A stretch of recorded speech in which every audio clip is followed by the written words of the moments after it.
An image of a painting is shown.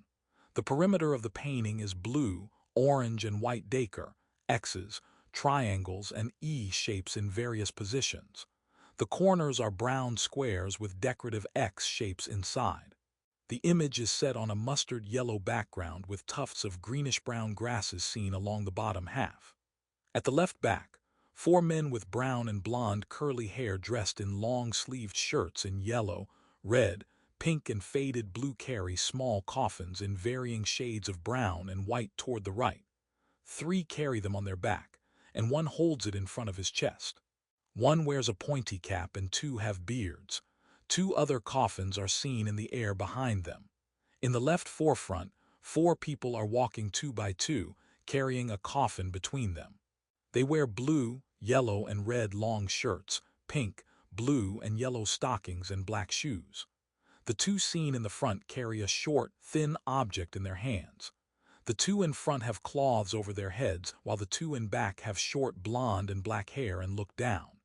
In the middle forefront of the image, a person wearing a blue long-sleeved shirt and orange cloth over their shoulders stands inside a hole in the ground holding a small off-white shovel with a brown handle. They have a blue hat on their head and a pained expression on their face. Behind them, two people stand holding a long, thin object wrapped in white cloth between them. The person on the left wears a large white hooded cape over their head and looks down, while the person on the right has wavy red hair, looks down, and wears a beige cape over their shoulders. In the right back of the image, two people are seen digging a hole in the ground with a shovel and pickaxe. The person on the left has one leg in the hole and the other on the ground, and wears a pink hooded short cape and blue clothing. The one on the right wears an orange long shirt with an off-white short cape over his shoulders. He has red curly hair and a beard. In the right bottom forefront, two people are seen lowering a coffin into a hole in the ground.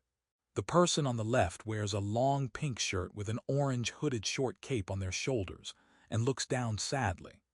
The person on the right wears a short light orange shirt over red stockings and black shoes with a short black hooded cape over their head and shoulders. He appears to be smiling. Black, brown, and white rectangle objects are strewn on the ground in various places in the image. Figure 16. 1. The bubonic plague. Thanks to modern scientific tools, the remains of 14th century bubonic plague victims, such as those being buried in this image, have yielded much insight into the course and impact of historical pandemics, and their short and long-term consequences on human society. This painting is a miniature from a manuscript of the mid-14th century. Credit: Modification of work Gilles Le Muisses, Antiquitats Flandriae Tractatus Quartus, by Belgian Artlinks and Tools /Wikimedia Commons, public domain. Chapter Outline 16. 1. Asia, North Africa, and Europe in the early 14th century. 16. 2. Famine, climate change, and migration. 16. 3. The Black Death from east to west. 16. 4. The long-term effects of global transformation. Climate change, global pandemics, and political upheaval may seem more characteristic of the modern era than of the pre-modern world. But the first decades of the 1300s did in fact witness a rapid succession of such crises, prompting historian Barbara Tuchman to dub the period the calamitous 14th century in her book A Distant Mirror. From the ravages of the so-called Little Ice Age to the bubonic plague, figure 16. 1. And the rapid decline of the once mighty Mongol Empire, the 1300s were marked by an array of extraordinary challenges that not only radically altered the world's demographic and political landscape, but also showcased the strength and vigor of human resilience.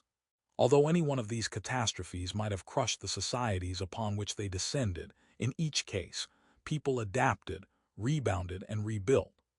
Due to their remarkable grit, the 14th century offers an unprecedented opportunity for historians to understand critical facets of the human experience, such as the impact of environmental change, infectious disease, and the ravages of military conflict.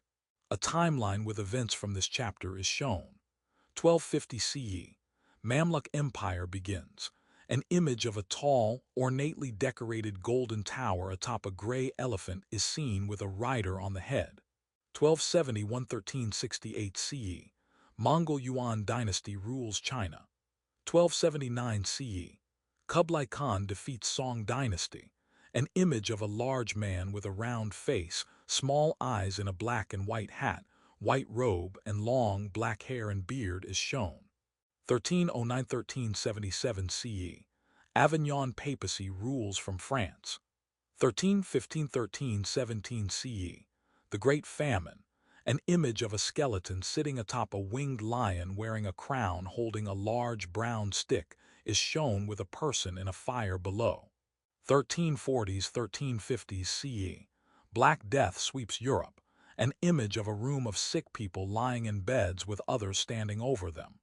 1350–1368. Red Turban movement resists Mongol rule of China. 1358 CE. Jacquerie peasants revolt in France. 1368 CE. Zhu Yuanzhang founds the Ming dynasty. An image of a large man with a small head in a black cap and long off-white robes with gold decals all over is shown. Figure 16. 2 Timeline. Climate change and plague in the 14th century. Credit 1250. Modification of work. The Elephant Clock. Folio from a book of the knowledge of ingenious mechanical devices by Al-Jazari. By bequest of Cora Timken Burnett. 1956 Metropolitan Museum of Art. Public domain. Credit 1279. Modification of work. Yuan Emperor Album Kublai Portrait by National Palace Museum / Wikimedia Commons. Public domain. Credit 1315–1317. Modification of work. Death. Moors. Sits astride a lion whose long tail ends in a ball of flame. Hell. Famine. Fames. Points to her hungry mouth by Mary Yule / Wikimedia Commons. Public domain. Credit 1340s–1350s. Modification of work. Gilles Le Muses. Antiquitates Flandriae Tractatus Quartus. By Belgian Artlinks and Tools / Wikimedia Commons. Public domain. Credit 1368. Modification of work. Official court painting of the Hongwu Emperor by Unknown / Wikimedia Commons. Public domain. Learning objectives. By the end of this section, you will be able to analyze the impact of the Mongol conquest on China, describe changes that took place in Mongol rule of the Middle East in the 14th century, identify the causes of instability in Europe in the 14th century. The 14th century was a period of great instability in Asia, North Africa, and Europe. Although much of this precariousness was caused by climate change, famine, and epidemic disease, these natural phenomena might not have been so devastating if strong political and social institutions had existed to provide support for the people affected by these events. However, in China, the Middle East, North Africa, and Europe, war and conquest, conflicts among rulers, and the weakness of political and religious institutions affected the ability of kingdoms and empires to respond effectively to these challenges. China in the early 14th century. By the beginning of the 14th century, the Mongol realm had expanded its reach through a broad swath of Eurasia, effectively becoming the largest land-based empire in history. First uniting the Mongol tribes into a common fighting force with a goal of expanding their control beyond their homeland, the Mongols extended their conquest into China across the North China Plain in 1212–1213, leaving many cities in ruin. It was not until Chinggis Khan's grandson Kublai Khan came to power, however, that the Mongol invasion of southern China was complete. Figure 16. 3. A map of Asia is shown. In the southwest, the Arabian Sea and the Laccadive Sea are labeled. In the south, the Bay of Bengal, the Andaman Sea, the Gulf of Thailand, and the South China Sea are labeled. In the southeast, the Sulu Sea, the Celebes Sea, and the Philippine Sea are labeled. In the northeast, the Taiwan Strait, the East China Sea, the Yellow Sea, and the Sea of Japan, East Sea, are labeled. Many rivers are also labeled throughout the map. In the north, the Azir Baikal Lake Baikal is labeled. India is labeled in the southwest, Mongolia is labeled in the north, and China is labeled in the east. In Northwest Asia, an area is labeled Kipchak Khanate, north of the Aral Sea and the Balkhash-Koli Lake Balkhash.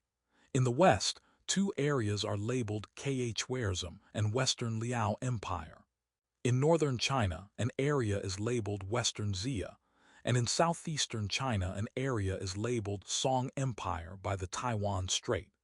In eastern Mongolia, an area is labeled Jurchen Jin, west of the Sea of Japan. From a red dot in Mongolia, 7 black arrows head in various directions throughout Asia. 2 head west, one toward the Western Liao Empire and the other one splitting into 2, one northwest to the Kipchak Khanate and one to the Western Liao Empire, and then splitting into a north and south arrow, the south heading toward Khwarezm. 3 arrows head south toward China and crisscross throughout the Song Empire, as well as one going through the Taiwan Strait. The last 2 arrows head east, then one heads northeast and the other through the Jurchen Jin Empire and into the island east of the Sea of Japan. Figure 16. 3 Mongol China and beyond. This map depicts the Mongol conquest of Chinese regimes over the course of the 13th century, as well as the movement of Mongol armies westward toward the Middle East and beyond. Notice how the movement of the Mongol conquests varies, owing to both the geographic size of China and the resistance within each region. Attribution. Copyright Rice University, OpenStax, under CC by 4. 0 license. Having transferred his capital from Karakorum in Mongolia to what is now Beijing in 1264, Kublai Khan began his conquest of China by adopting the Chinese name Yuan for his empire in 1271. Meaning origin, the term Yuan cemented the Mongols' political legitimacy in China by reinforcing their connection to the mandate of heaven, an ancient political philosophy that emphasized the divine source of governmental authority. After fully conquering the Song dynasty in 1279, Kublai Khan became the first ruler over all of China who was not of Chinese origin. In addition to his role as Yuan emperor, he claimed the title of Great Khan, asserting his claims to supremacy over the entire Mongol Empire, even though the Mongols had regional khans responsible for their own territories. The Yuan dynasty not only incorporated China into the vast Mongol domain, but it also made it a nominal capital of the empire. China had long been a target of Mongol conquest. Its combination of strategic placement at the terminus of the interconnected Eurasian trade routes known as the Silk Roads, its abundant croplands, and a sophisticated bureaucracy provided a ready-made foundation for Mongol governance. The Mongols' traditional nomadic ways had given them little experience in managing sedentary agriculture, so they began by absorbing many Chinese practices of taxation and administration into their government, which they staffed mainly with foreigners rather than with their Chinese subjects. Although some Chinese officials maintained their positions at the local level, the most lucrative and prestigious jobs were primarily held by Mongols and non-Chinese outsiders. Mongol leaders favored those of Mongolian descent, but they also exhibited tolerance for those they considered outsiders and supported the ethnic and religious diversity of Yuan China, particularly in urban areas. By developing policies favorable to trade, adopting the practice of Buddhism, and expanding the circulation of paper money, Mongol leadership fostered economic expansion and a cosmopolitan spirit that attracted many foreign traders to China. Figure 16. 4. An image of a medallion is shown on a gray background. The medallion is shiny brown colored with a round bottom and a pointy decorative top and loop at the top on a hinge. Across the round bottom, ancient lettering is written in columns, and the top decor looks like a large monster head with large nostrils, thick biceps, large hands, and horns. Figure 16. 4. An early passport. This late 13th century iron and silver plaque, known as a paisa, served as one of the world's first passports. The writing appears in the script used to record the Mongol language in Yuan, China, and was derived from that used by the Uyghur tribes of Central Asia. Paisi such as this were carried by Mongol diplomats or officials to permit them safe passage and access to supplies wherever they traveled in the Mongol realm. Credit. Safe Conduct Pass Paisa with inscription in Fakpa script by purchase. Bequest of Dorothy Graham Bennett, 1993 Metropolitan Museum of Art, public domain. Link to Learning. An initiative called The Mongols in China is presented by the Weatherhead East Asian Institute at Columbia University. It includes links to an interactive timeline of the Mongol presence in China. It also contains an introduction to the Mongol influence on Chinese society and narratives, and visual depictions of life in China under Mongol rule. Although Yuan rulers incorporated some elements of Chinese political culture into their governmental organization, such as the Confucian emphasis on filial piety and the veneration of ancestors, they also sought to maintain cultural distance from their Chinese subjects by forbidding them to adopt Mongol dress or learn the Mongol language. They enforced rigid hierarchies based on ethnicity and capitulation to their rule. Their four-tiered social structure placed Mongols at the top, followed by non-Mongol foreigners known as Semu-Ren. Their ethnic Chinese subjects were relegated to the bottom two categories. Those who had submitted to Mongol rule earlier, the Han Chinese in the north, were ranked higher than those in the south who held out longer.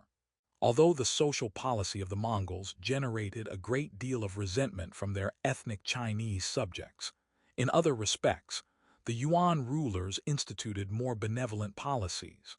By creating granaries that provided food in times of famine, forgiving the tax burden for villages hit by natural disasters, and reducing the number of crimes that had traditionally resulted in the death penalty.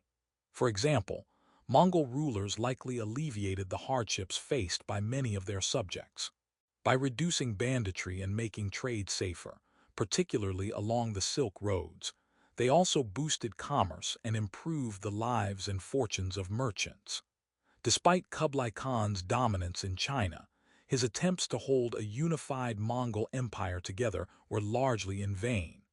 The realm had already begun to unravel by the time he took the reins of power in China.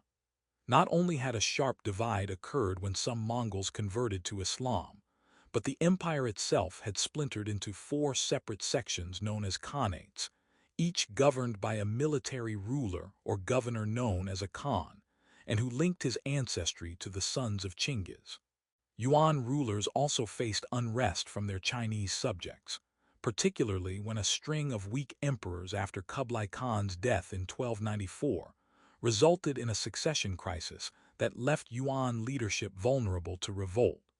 Mongol taxation practices and the expropriation of agrarian land had proved financially ruinous for many Chinese peasants and farmers, though taxation benefited merchants and artisans. Despite modest efforts to shore up roads, bolster the postal service, and rebuild the Grand Canal, which provided a means of trade and transportation between northern and southern regions of China, Mongol attempts to bolster infrastructure did not reduce the resentment of their Chinese subjects. Aside from the implementation of some favorable economic and social policies, the notion of foreign rule was an affront to Chinese subjects, who were also offended by Mongols' dietary and bathing practices. Many Chinese people likely felt affronted by their subjugation to a people they would have viewed as lesser for having such different cultural practices. By the middle of the 14th century, aversion to Mongol rule had led to widespread local rebellions that ultimately hastened the collapse of the Yuan dynasty. Rapid inflation, the devastating impact of the bubonic plague, and intensifying Mongol factionalism all contributed as well.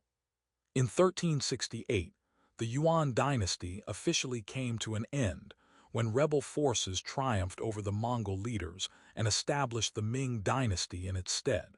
The Middle East and North Africa in the early 14th century. Although China served as the heart of the Mongol Empire, in the early 14th century, the Mongol presence also extended across the Middle East and Central Asia. Political instability and shifting relationships with conquered peoples increasingly characterized the remaining Khanates. For example, in the Il Khanate, a division of the Mongol Empire that extended from the northern border of the Indian subcontinent to the eastern edge of Anatolia in modern Turkey, the nature of Mongol leadership had shifted from remote detachment to embedded assimilation by the early 1300s, figure 16. 5. A map of the world is shown, land highlighted in white and water in blue. In the northwest, the Mediterranean Sea, the Aegean Sea, the Black Sea, the Dardanelles, the Sea of Marmara, and the Bosporus are labeled. In the west, the Red Sea, the Dead Sea, the Persian Gulf, Arabian Gulf, the Gulf of Oman, and the Gulf of Aden are labeled. In the south, the Arabian Sea, the Laccadive Sea, the Indian Ocean, the Bay of Bengal, the Andaman Sea, the Gulf of Thailand, the South China Sea, the Sulu Sea, and the Celebes Sea are labeled. In the east, the Pacific Ocean, the Taiwan Strait, the East China Sea, the Yellow Sea, and the Sea of Japan East Sea are labeled. In the northeast, the Sea of Okhotsk is labeled. The north area of the land is labeled Russia, and the southeast is labeled China. An area from the Pacific Ocean in the east, north to Russia, south to the South China Sea, and east to north of the Bay of Bengal is highlighted blue and labeled Khanate of the Great Khan. West of that is a small area highlighted dark pink and labeled Chagatai Khanate.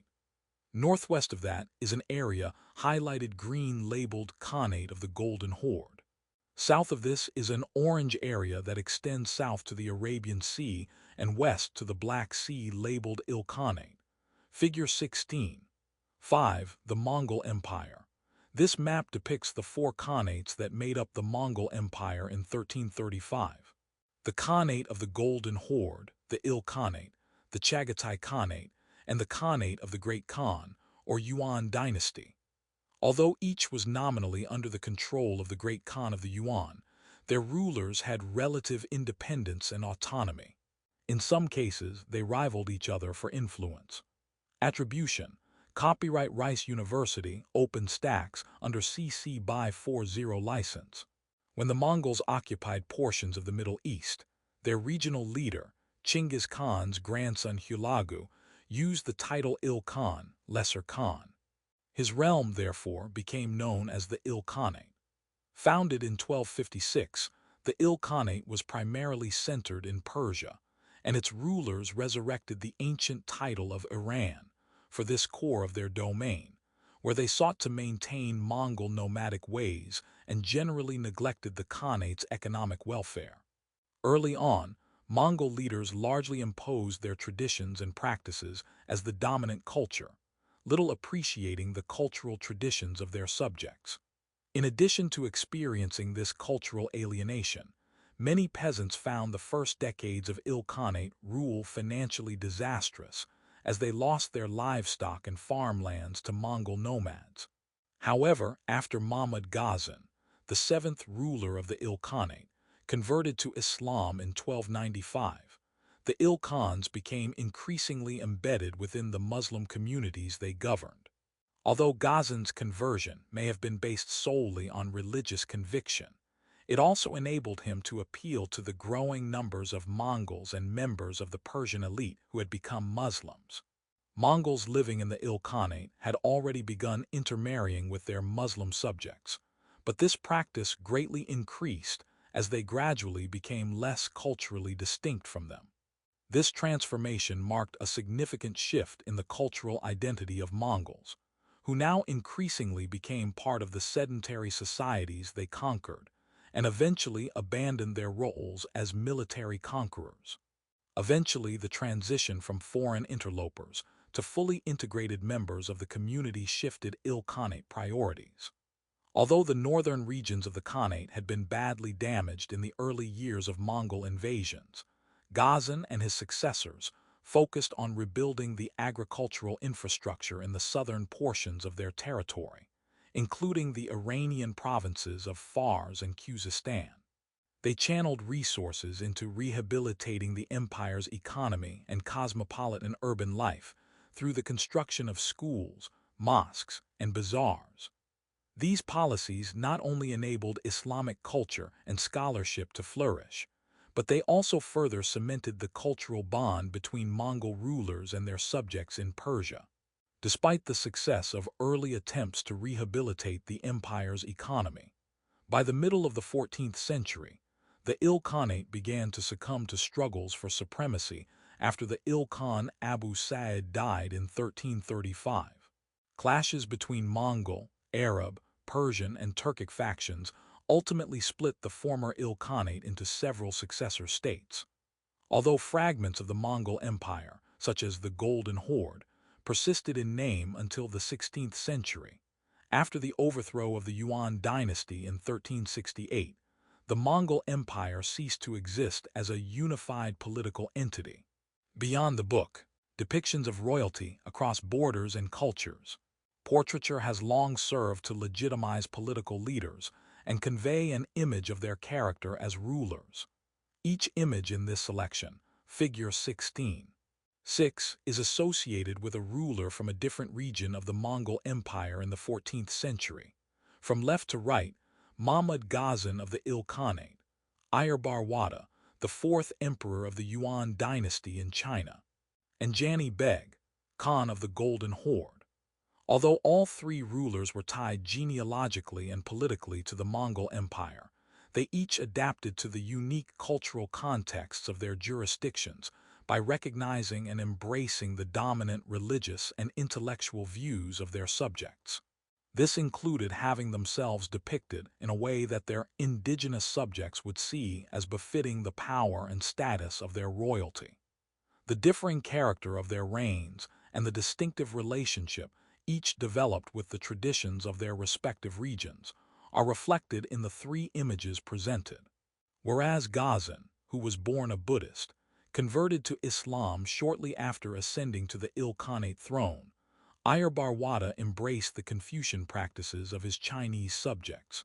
Jani Beg, by contrast, remained a Muslim, but he also granted concessions to the Christian Church toward the end of his reign when, according to tradition, his mother Tejula's blindness was cured by a Christian bishop named Alexius.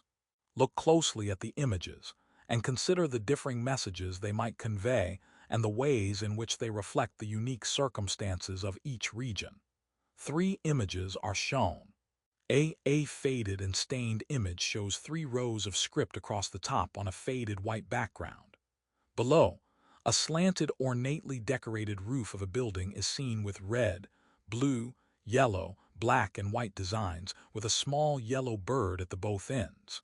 Inside, white drapes tied in a knot can be seen hanging from the ceiling in front of yellow walls with red and blue diamond-shaped decorations. At the left forefront, 2 men in white turbans, gray robes, and white and brown beards are seen standing. One holds his hands straight out in front of him while the other holds his hands in front of his chest. In the right forefront, a highly decorated tent is seen in blue, gray, yellow, white, and red with gold doors opening out. At either side of the open gold doors, a person in a long red robe stands with a belt and cap, one black and white and one red. In the doorway of the tent, a person in a brown robe with gold trim over a green shirt wearing a gold crown walks into the tent. Multiple colored objects are seen inside the tent. B. An image of a man is shown on a pale greenish woven background. He wears a white domed hat with an orange and yellow object at the top. The underside of the hat is red, and red cloth hangs from the back of the hat past his ears. He has an oval face, small almond-shaped eyes, and a brown-textured mustache and beard. Black hair is seen from under his hat and in long strands behind his head. He wears an orange robe folded over to the right and a decorative black and red beaded necklace at his neck. C. In the left forefront, a faded and worn image shows a person laying on a curved, brown bed under a red blanket with an orange pillow and white sheets. They wear a white domed cap with yellow cloth hanging down the sides and a black robe. Behind them stands a person in a dark green robe with gold-trimmed sleeves, and a red cap with gray cloth hanging down from the sides. To the right of the person in the bed, a figure stands in a white robe decorated with black crosses and red ones in orange circles. They wear a large round hat and have a brown beard. A small brown stick is seen in their right hand being held toward the person in the bed. To the right, 7 people stand in white robes, one in blue and red, watching the scene on the bed. At the foot of the bed, a short person in a white robe with gold trim at the edges holds a brown bowl with black inside toward the person with the crosses on their robes. In the background, a white tent can be seen with black designs on top and brown mountains. Figure 16. 6 imperial rulers. This depiction, of Ghazan's conversion from Buddhism to Islam shortly after ascending to the throne of the Ilkhanate, appears in Rashid al-Din's 14th century masterpiece of world history, the J.A. Macron, M.I. letter to B.F. al-Tawarik.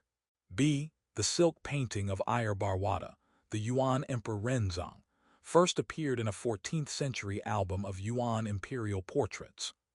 Renzong, who was strongly influenced by Confucian political culture, reinstated the civil service examination system in China after previous Mongol emperors had shunned the Confucian educational model. See, the last image depicts Alexius, Metropolitan Bishop of Kiev, curing the blindness of Tajula Khatun, the mother of Jani Beg, Khan of the Golden Horde. Credit A. Modification of work, Conversion of Ghazan to Islam by Rachid ad-Din, Claude Mutafian/Wikimedia Commons, public domain. Credit B. Modification of work, Renzong aka Ayar Barwada aka Bayantu Khan by National Palace Museum in Taipei/Wikimedia Commons, public domain. Credit C. Modification of work, Metropolitan Alexis healing Queen Tajula from blindness by Tretiakov Gallery/Wikimedia Commons, public domain. How do these depictions of the rulers differ? Why might 2 of the images depict religious events? Drawing upon what you know about religion in China, explain why a Mongol ruler of that country might have chosen not to depict himself as affiliated with a particular religious tradition. As the Ilkhanate regime began its steady decline in the 14th century, one of its chief rivals, the Mamluk Sultanate of Egypt, rose to a position of greater influence in the eastern Mediterranean. Founded by formerly enslaved soldiers of Turkish origin who first emerged as elite fighters in the Abbasid Caliphate, the Mamluk Sultanate eventually became the foremost center of Muslim scholarship and learning in the 14th century. Figure 16. 7. The Mamluks' reputation for military prowess gained them the respect of Muslims throughout North Africa and the Middle East, especially after they repelled the Mongol army at the Battle of Ain Jalut in Syria in 1260, stopping Mongol southwestern expansion. The Mamluks, under their military commander Baybars, then gained control of Egypt and Syria. In the process, they not only managed to protect their empire from subsequent Mongol attacks, but they also made significant contributions to the Islamization of Africa. An image of a drawing on a dirty beige background is seen in a vertical rectangle shape. At the bottom, a gray elephant with a long tail stands with beige-colored bracelets on all feet. A bell is around their neck on a red string, white tusks are seen coming out of their mouth, and their trunk is curved back toward them. A small black round object sits on the animal's head with yellow round tassels. A dark-skinned, bare-chested man is seated on the elephant's neck wearing a white waistcloth and a red robe tied around his shoulders. He holds a brown stick in his left hand that rests atop the object on the elephant's head, and in his right hand he holds an axe in the air. On the elephant's back, a gold-trimmed red decorative carpet sits with large blue and red tassels. A tall, vertical rectangular gold, green and red, ornately decorated tower sits on the carpet.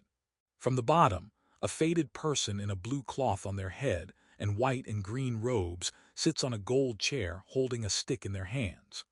Above the person, Two large, dark pink snake-like serpents with black curly horns are wound around each other, and two blue clock hands with yellow and red claw-like objects at the end. One serpent hangs its open-mouthed head down toward a gold pot that sits behind the person riding the elephant's neck below. Its tongue and teeth are bared. The other serpent winds up the tower toward a person at the front top of the tower. The person wears a blue striped turban and red gold trimmed shirt holding a yellow box in front of him. Below him, the blue head of a scaly animal sits with a yellow curved beak. Atop the tower, a white dome shows with a brown round object sitting on top and a bird on top of that. The bird is multicolored and looking to the left. A brown slat protrudes from the left of the dome and rests on the head of the man with the blue striped turban. Various Roman numerals and symbols are drawn throughout the image, and pale and faded script can be seen in multiple rows behind the image. Figure 16. 7 Muslim scholarship in the Mamluk Sultanate. This page from a 1315 treatise on mechanical devices by Syrian author al-Jazari depicts the high sophistication of Islamic scientific scholarship and mechanical knowledge at the height of the Mamluk Empire. The image depicts a fantastical elephant clock that was to generate a chain reaction every half hour in which the bird at the top would whistle. The man would drop a ball into the dragon's mouth, and the driver would prod the elephant with a goad. Credit: The Elephant Clock, folio from a book of the knowledge of ingenious mechanical devices by al-Jazari, by bequest of Cora Timken Burnett, 1956, Metropolitan Museum of Art. Public domain.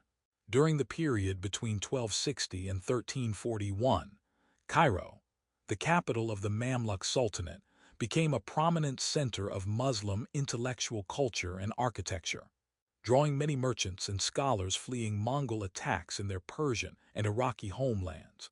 The age of Mamluk prosperity and prominence eventually came to an end with the death of Sultan al-Nasir Muhammad in 1341, which initiated a period of instability worsened by the onslaught of the bubonic plague in the late 1340s. While the Mamluks remained in power until their defeat by the Ottomans in the 16th century, a period of marked decline had begun. Europe in the early 14th century.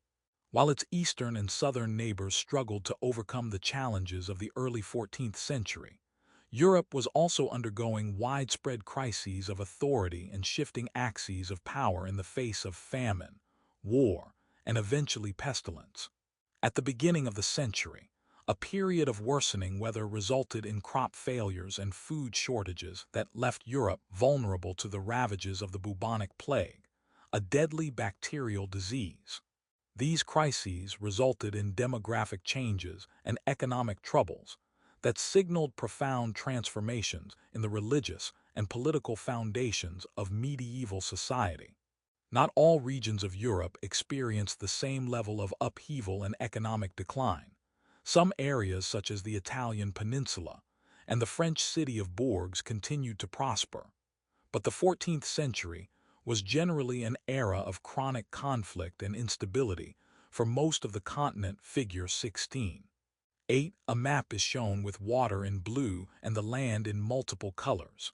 From the north to the south, these locations are labeled with their colors. Norwegian Iceland purple, Lapps and Finns gray, Norway purple, Sweden pink, Scotland pink, Ireland lime green, England and Wales orange, Denmark lime green, Teutonic Order green, Lithuania lime green. Russian principalities Rus, blue and gray stripes, Mazovia light blue, France light blue, Bohemia yellow, Poland dark blue, Galicia Valhalla green, Khanate of the Golden Horde gray. Holy Roman Empire several small states gray, Habsburg orange, Gascony orange, Hungary light blue, Moldavia lime green, Theodoro Gothia pink, Genoese provinces lime green, Portugal pink. Castile lime green, Granada light blue, Navarre purple, Aragon yellow, Majorca green, Genoa green, Sardinia gray, green, lime green and orange, Papal States pink, Venice lime green, Naples light blue, Sicily green, Bosnia dark blue, Ragusa yellow, Cattaro yellow, Rascia Serbia green, Vidin and Bulgaria gray, Wallachia green, Novo orange, Empire of Trebizond green, Georgia pink, Byzantine Empire pink, Achaea lime green, Athens light blue, Small Turkic Beylicates gray, Ilkhan Empire orange, Cilician Armenia pink, Venetian Crete lime green, Knights of St. John lime green, Cyprus light blue, Maghreb Marinida green, Tlemcen Zayanida dark green, Bejaia Hafsids light blue, Tunis dark green, Banu Sulaim pink, Berber Amazigh tribes and Libyan tribes gray, Egypt and Mamluk Empire dark orange, and Bedouin tribes gray. Figure 16. 8th the 14th century begins. This map depicts the patchwork of kingdoms and political entities in Europe and beyond at the beginning of the 14th century. The many divisions ensured that political fragmentation rather than centralization defined the region throughout the medieval period, and many states depicted here still lacked a strong, centralized rule entirely. Credit: Europe in 1328 by Lynn H. Nelson / Wikimedia Commons, public domain. In contrast to the stability that had defined much of the 13th century for the European Christian Church, it began experiencing significant destabilization in the beginning of the 14th century, when tensions between the Pope and national monarchs led to a weakening of papal authority and division within the Church. A notable conflict occurred between Pope Boniface VIII and King Philip IV of France, after Philip sought to impose taxes on the clergy in his country without papal approval. As a result, Boniface issued an edict reinforcing papal supremacy over secular rulers, to which Philip responded by attempting to kidnap the Pope in 1303. Although the papacy retained its political autonomy and independent bureaucratic structures, after a series of pontiffs came to settle in Avignon, France, the time they spent there tarnished the Pope's spiritual prestige and led many to question the integrity of the Church's administrative structures. Although Pope Gregory XI brought the papal court back to Rome in 1377, continuing disagreements between Church factions about papal legitimacy led to the simultaneous appointment of 3 popes and inaugurated a period known as the Great Western Schism, 1378–1417. Although this crisis of authority was eventually resolved when the Council of Constance, 1414–1418, persuaded 2 of the popes to resign, by then the reputation of the papacy had deteriorated significantly. The decline in respect for the Roman Catholic clergy can be seen in an English satirical poem known as The Land of Caccani. The poem calls attention to the Church's purported gluttony during a time marked by food insecurity by depicting a monastery made of mouth-watering pastries and breads. The image of a church made of food suggested the greed of the clergy.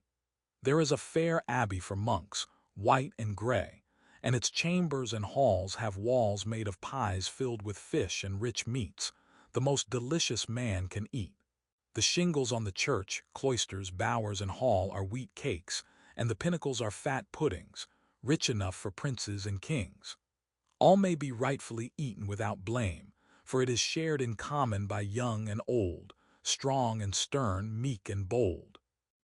In the midst of the Church's crisis of authority and status, many areas of Europe were further racked by political and military conflict through much of the 14th century. The Hundred Years' War, 1337–1453, erupted between England and France over claims to French lands held by the English monarch. The tension was heightened in 1328 when King Charles IV of France died without a son. The crown was given to his nephew Philip, the Count of Valois, the son of Charles's younger brother. However, King Edward III of England, the son of Charles's sister and the older of the 2 claimants, maintained that he had the greater right to the throne of France. The conflict caused widespread political factionalism and devastation, particularly in France where most of the fighting occurred. Although the war lasted 116 years, its periods of conflict alternated with times of truce. The new military technologies of the late medieval period shaped much of the conflict and rendered combat especially savage. While the English longbow, prized for its ability to send arrows farther and faster than the French crossbow, dominated the first decades, later in the war, the use of firearms and gunpowder became more widespread and more destructive, thanks to the ability of these weapons to dismantle the protective walls of castles and cities. Despite England's dominance early in the conflict, the war's conclusion in 1453 ultimately left France in control as the dominant kingdom of Western Europe. Linked to learning. The British Library Learning Timeline provides an interactive chronology including brief descriptions, sources, and images of key events in 14th century European history, such as the Hundred Years' War. Another center of political instability during this period was the Holy Roman Empire. In the 14th century, the Holy Roman Empire, which had been founded by Charlemagne in 800, comprised four main entities: the Kingdom of Italy, the Kingdom of Germany, including lands that now are part of Belgium, the Netherlands, Germany, Austria, and Switzerland, the Kingdom of Burgundy, a region in southeastern France, and the Kingdom of Bohemia, what is now the Czech Republic and part of Poland, under the nominal control of an elected emperor. Each of these kingdoms, in turn, was composed of a loose coalition of independent territories with different hereditary rulers. The emperor was chosen by a handful of these rulers known as electors. Competition between noble families vying for the role of emperor often created instability. In 1314, for example, one group of electors chose the ruler of Austria to be emperor, but another group gave the title to the ruler of Bavaria. Later in the century, the Golden Bull, proclaimed by the Emperor Charles IV in 1356, bull is the Latin word for seal, attempted to simplify and clarify the process by which the emperor was elected. The document asserted that emperors would be selected by 7 specific prince-electors, the secular rulers of 4 principalities, and the archbishops of 3 cities within the empire. This practice of electing emperors stood in stark contrast to the hereditary monarchies of other European kingdoms such as France and England. Rather than adopting a common currency, legal system, or representative assembly, the Holy Roman Empire remained a patchwork of semi-autonomous principalities. Although each of these became relatively stable, the empire itself was a weak and decentralized political entity. By the end of the 14th century, it included more than 100 principalities, each with varying degrees of power and autonomy. The emperor was now beholden to both the rulers who elected him and the pope, who in theory bestowed the imperial crown. Learning objectives. By the end of this section, you will be able to explain how climate change affected Afro-Eurasian societies in the 14th century, discuss the reasons medieval people migrated and how they did so, rising sea levels, extreme hurricanes, and seismic disruptions may call to mind apocalyptic scenes from sci-fi movies, but global climate change, adverse weather, and natural disasters all played a real and significant role in shaping the course of human history in the 14th century. Environmental conditions have consistently had a profound impact on the availability of resources and the development of human settlements, trade, and migration across the globe. Cross-disciplinary collaboration between historians and paleoscientists has yielded vital information about environmental change in the pre-modern world. Even subtle shifts in climate and temperature have historically resulted in widespread demographic and ecological transformations that now shed light on the ways in which forces of nature and human activity intersected in the past. Understanding these connections enables us as modern historians to track the short and long-term causes and consequences of historical plagues, famines, and environmental events, such as those that defined much of the 14th century. Learning about the ways in which past societies adapted to environmental challenges also provides vital context for modern debates about the effects of climate change and ways in which the environment affects the continued settlement and development of peoples around the world. The effects of climate change in the 14th century. Perhaps the greatest challenge in grasping the impact of climate change on the past is the limitations of traditional historical sources. Texts and other written source materials often provide scant information about environmental fluctuations of earlier centuries. To overcome these barriers, the field of historical climatology focuses on reconstructing and analyzing climates of the past and comparing them with modern conditions, allowing scholars to expand the traditional source base of historical research. Historians study references to crop yields and weather fluctuations in weather journals and tax records, along with scientific data drawn from tree rings and organic material trapped beneath ice sheets in different parts of the world, which offer information about past temperature fluctuations and rainfall patterns. Figure 16. 9. A drawing of a tree sliced horizontally to reveal the rings inside, each with a very dark brown line in between, is shown. Two dark brown rings are seen in the middle with the innermost one labeled first-year growth. The next 5 rings are a slightly lighter shade of brown. A thick darker brown ring follows with 2 light brown rings next. Then 7 beige rings follow, the second one labeled rainy season, and the fourth one labeled dry season. A black area between the second and third ring in this section is labeled scar from forest fire. A light brown ring follows at the end. A thick, dark brown ring on the perimeter of the circle has black serrated bumps on the outside. A small section toward the edges of the rings is circled and enlarged at the left. One label points to the light brown ring and is labeled spring early summer growth, and a label points to the dark line between the rings and is labeled late summer fall growth. Figure 16. 9 hidden clues to history.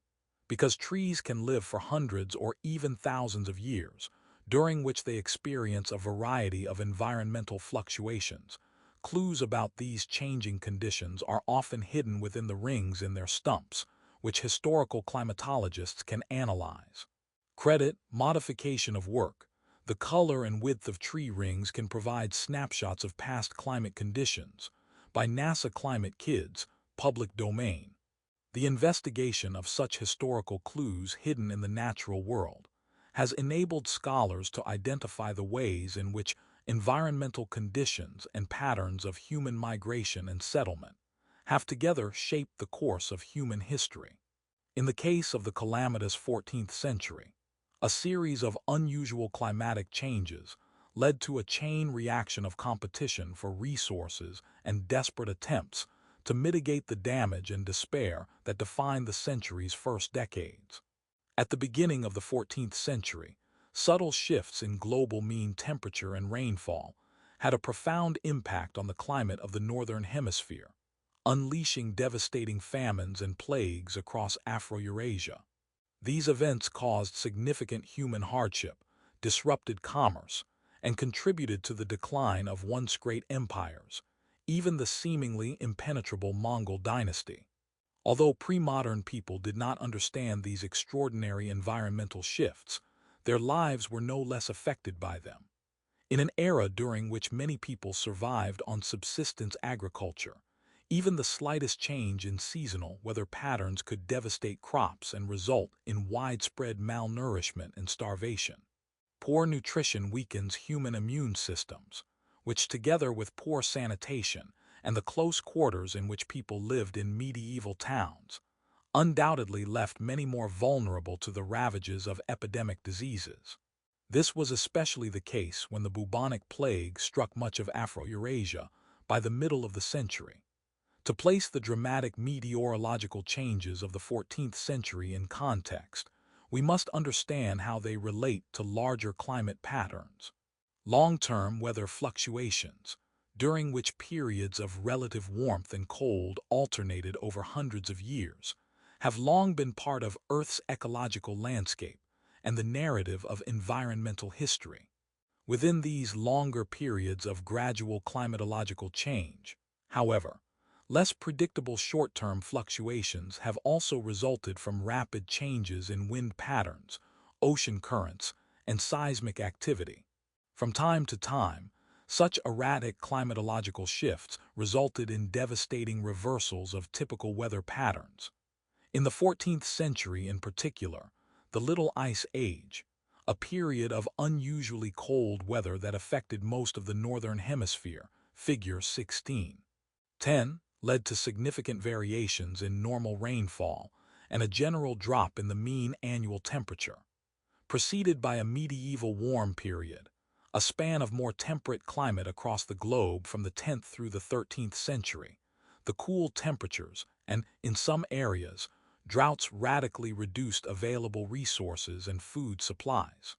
Aggravated by rising population levels and declining agricultural productivity, food shortages caused significant hardship and financial distress as famine became commonplace and competition for resources intensified.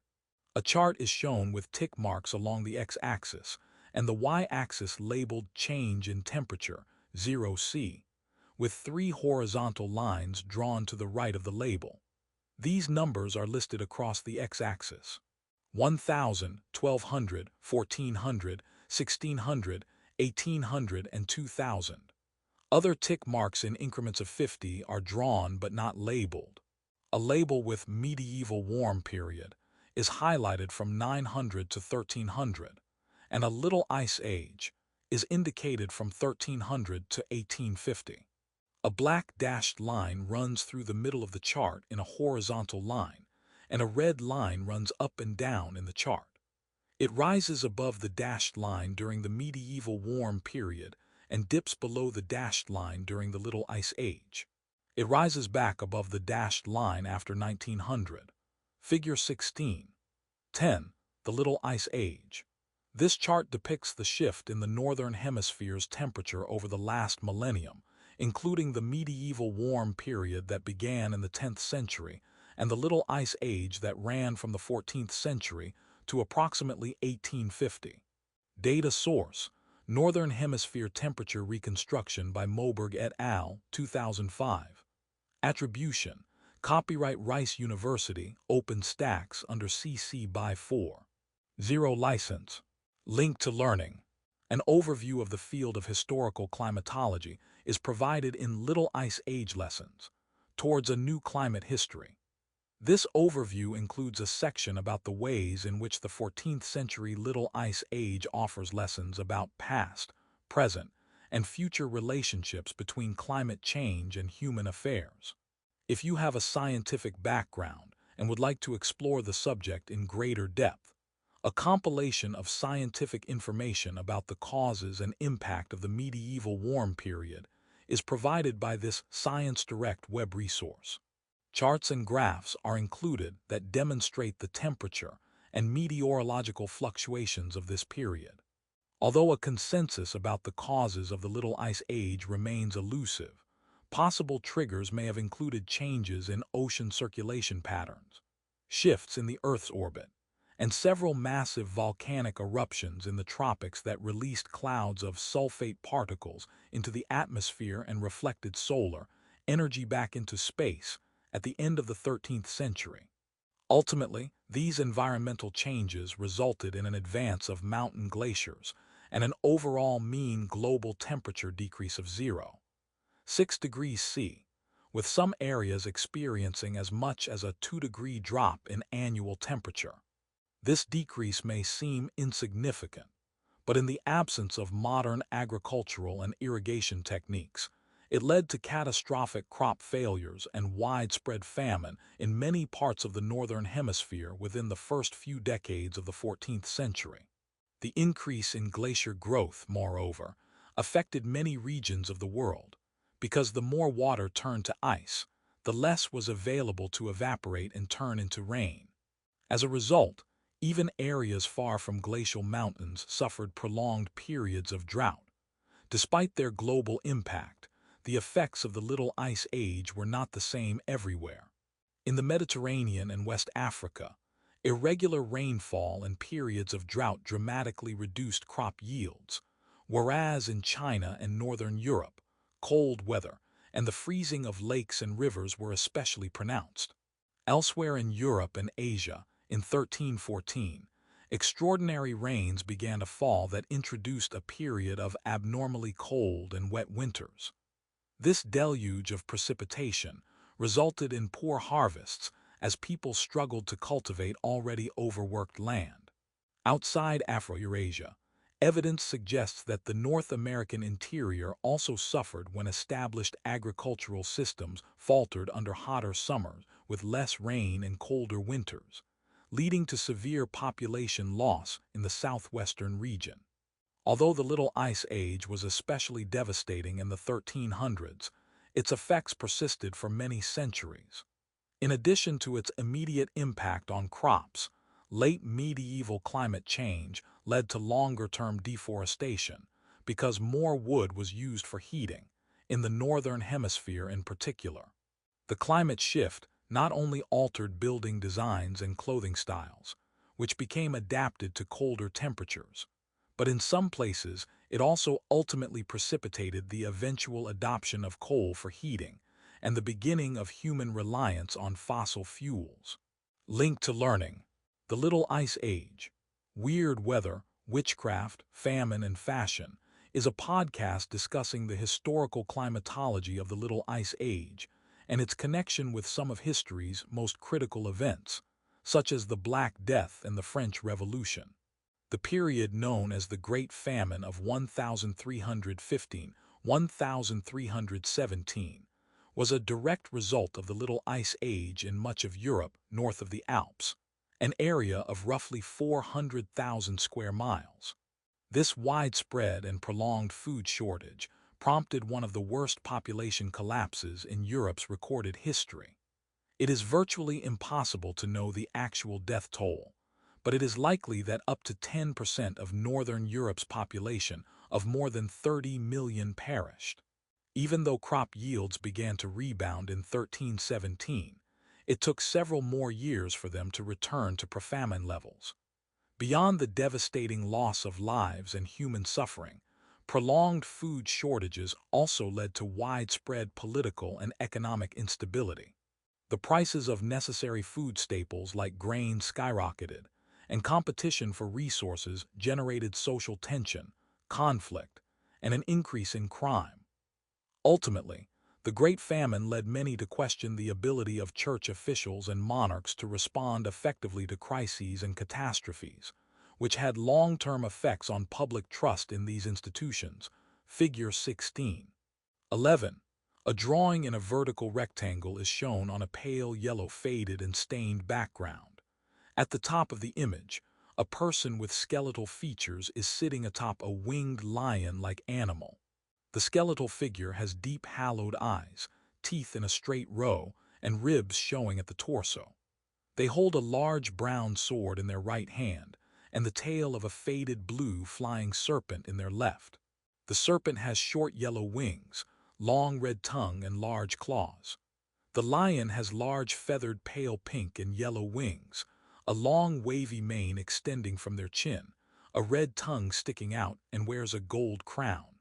The lion's tail curls to the bottom of the image and connects with a blue, black and white two-legged beast with fire emanating from its large, wide, open mouth and snout nostril. Sharp teeth are seen in the mouth, and a white beard hangs from its chin. A person stands on the corner of the creature's mouth. He is colored brown and has dark brown projections coming out the back of his head. His right hand is bent at the elbow, and his left hand points to his mouth. A word is written next to his mouth. Figure 16.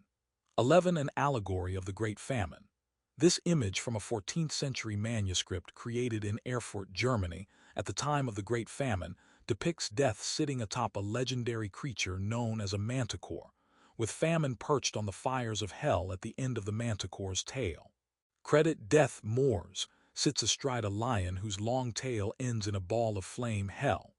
Famine Fames points to her hungry mouth by Mary Yule / Wikimedia Commons public domain. In their own words, Johannes de Troclo. In 1315, Johannes de Troclo, an English monk and chronicler in the reign of King Edward II, wrote the following account of the impact of the Great Famine. Note how daily life was affected by rapidly rising prices and scarcity of food, in the wake of devastating rains over northern Europe during the Little Ice Age. In the year of our Lord 1315, apart from the other hardships with which England was afflicted, hunger grew in the land. Meat and eggs began to run out, capons and fowl could hardly be found, animals died of pest, swine could not be fed because of the excessive price of fodder. A quarter of wheat or beans or peas sold for 20 shillings in 1313, a quarter of wheat sold for 5 shillings, barley for a mark, oats for 10 shillings. A quarter of salt was commonly sold for 35 shillings, which in former times was quite unheard of. The land was so oppressed with want that, when the king came to St. Albans on the feast of St. Lawrence August 10, it was hardly possible to find bread on sale to supply his immediate household. The dearth began in the month of May and lasted until the feast of the Nativity of the Virgin September 8. The summer rains were so heavy that grain could not ripen. It could hardly be gathered and used to bake bread down to the said feast day, unless it was first put in vessels to dry. Around the end of autumn the dearth was mitigated in part, but toward Christmas it became as bad as before. Bread did not have its usual nourishing power and strength, because the grain was not nourished by the warmth of summer sunshine. Hence those who ate it, even in large quantities, were hungry again after a little while. There can be no doubt that the poor wasted away when even the rich were constantly hungry. 4 pennies worth of coarse bread was not enough to feed a common man for one day. The usual kinds of meat suitable for eating were too scarce, horse meat was precious, plump dogs were stolen, and according to many reports, men and women in many places secretly ate their own children. Johannes de Troclo, Annals, 1315. How does Troclo describe the change in food prices, and to what does he attribute the poor harvests of 1315? Salt was an important staple for food preservation. How might a significant rise in the price of salt affect everyday life? How did people attempt to cope with food shortages? Why do you suppose Troclo came to believe that some even resorted to eating their own children? With very few options to remedy the devastation wrought by years of poor weather and famine, most people had little practical recourse other than migrating in search of better conditions. The collective anxiety and social tension of the era sometimes led to scapegoating, including persecutions of supposed witches, based on the premise that they had the ability to control the weather as a means of causing others harm. Historians have traced connections between peaks of the Little Ice Age and spikes in witch-hunting activities. Although this type of persecution was by no means universal, it demonstrates the desperation many people must have felt in the face of unrelenting strife. Mobility and human society. Throughout history, economic opportunity and access to new and varied resources have inspired merchants and traders to travel. In the pre-modern world, this was especially the case along the trade routes of North Africa and the Silk Roads, an active network of trade and commerce that attracted merchants and traders from across Afro-Eurasia. Figure 16. 12. An image of a drawing is shown on a brown spotted off-white background. Green and red lines crisscross the image. At the top right, a thick wavy blue line is drawn in a curve, and above it are 2 yellow flags, one with a red square in the middle and triangle end with fringes.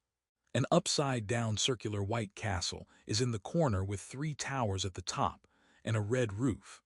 In the middle top of the image, another white upside-down castle shows with a very tall pole with a yellow flag atop.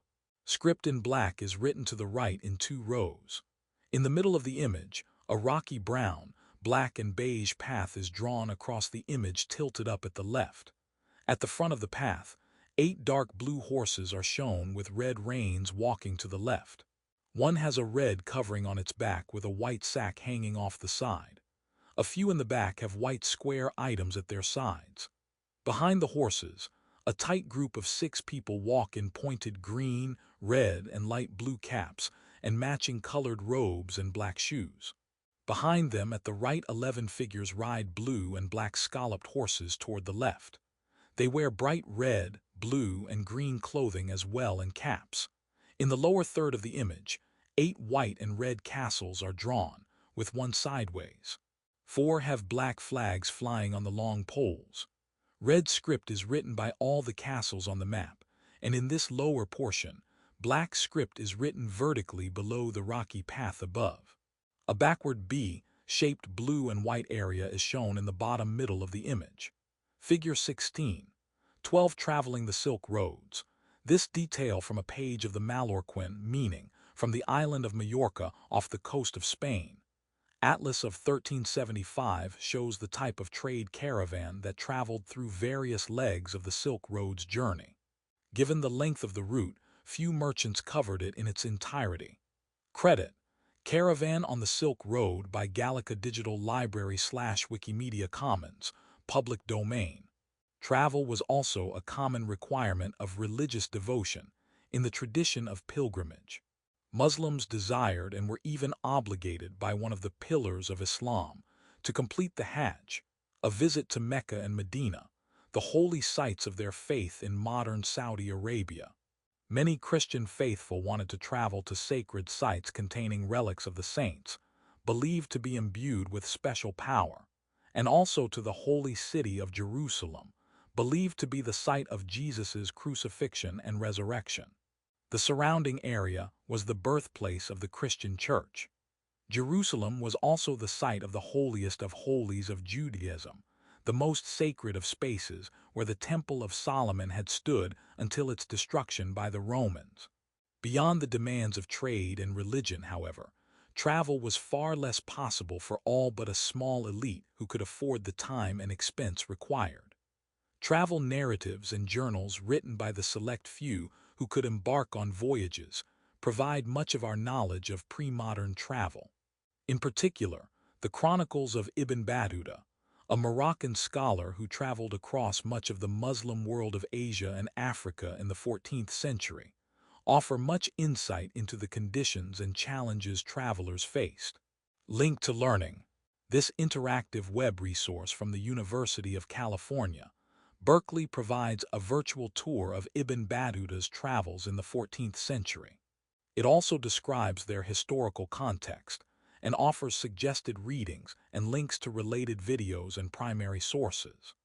At the same time, worsening environmental conditions necessitated travel by many who would rarely have ventured beyond their immediate surroundings, but now migrated in search of the resources they needed to survive.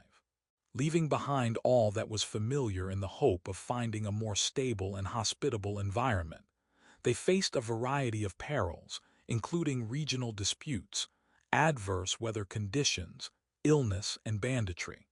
It was difficult to arrange travel between the many different political entities that existed in the 14th century, and crossing borders could be exceptionally risky without the security provided by the presence of established networks or patrons, especially when it came to bandits and lack of access to safe way stations to rest. Moreover, at a time when people were struggling to secure basic necessities, travel was very expensive. Horses, carts, camels, and seafaring vessels were beyond the means of most people, so walking became the most common means of transportation for those in search of new opportunities and resources. Walking 8 to 10 hours a day, on poor roads and at times in poor weather conditions, likely made the experience all the more grueling for migrants who were already malnourished, weak, and vulnerable to opportunistic infections. Although some people traveled back and forth across borders, the difficulties and expense of 14th century travel made round trips uncommon. Many were forced to abandon their homes knowing they would likely never return. In times of drought and food shortages, these climate refugees faced precarious situations and uncertain prospects. They could become strangers in strange lands, foreigners whose unique customs and cultural practices, including religious traditions, dress, and language, marked them as other and worthy of scorn. For those participating in commerce and bringing luxury goods over long distances for sale in faraway markets. However, the experience of travel could be very different. Though merchants and traders too were often seen as other, the goods they carried and their need for logistic support along the way, like food and caravansaries, inns along the common trade routes, directly enriched local societies and gave these travelers a different status. Whether they were pilgrims, refugees, merchants, or soldiers traveling great distances in the pre-modern world, people on the move brought with them both the goods and traditions of their homelands. In the 14th century, an increase in this long-distance travel by a greater swath of people across Afro-Eurasia helped bring new technologies and traditions over geographic and cultural divides. But the desperation of some travelers meant the process was not without tensions. Beyond this, however, a growing threat in the form of infectious disease traveled with them, too, and it soon had a disastrous impact on society even beyond the droughts and famine that had caused many to abandon their homes. Learning objectives.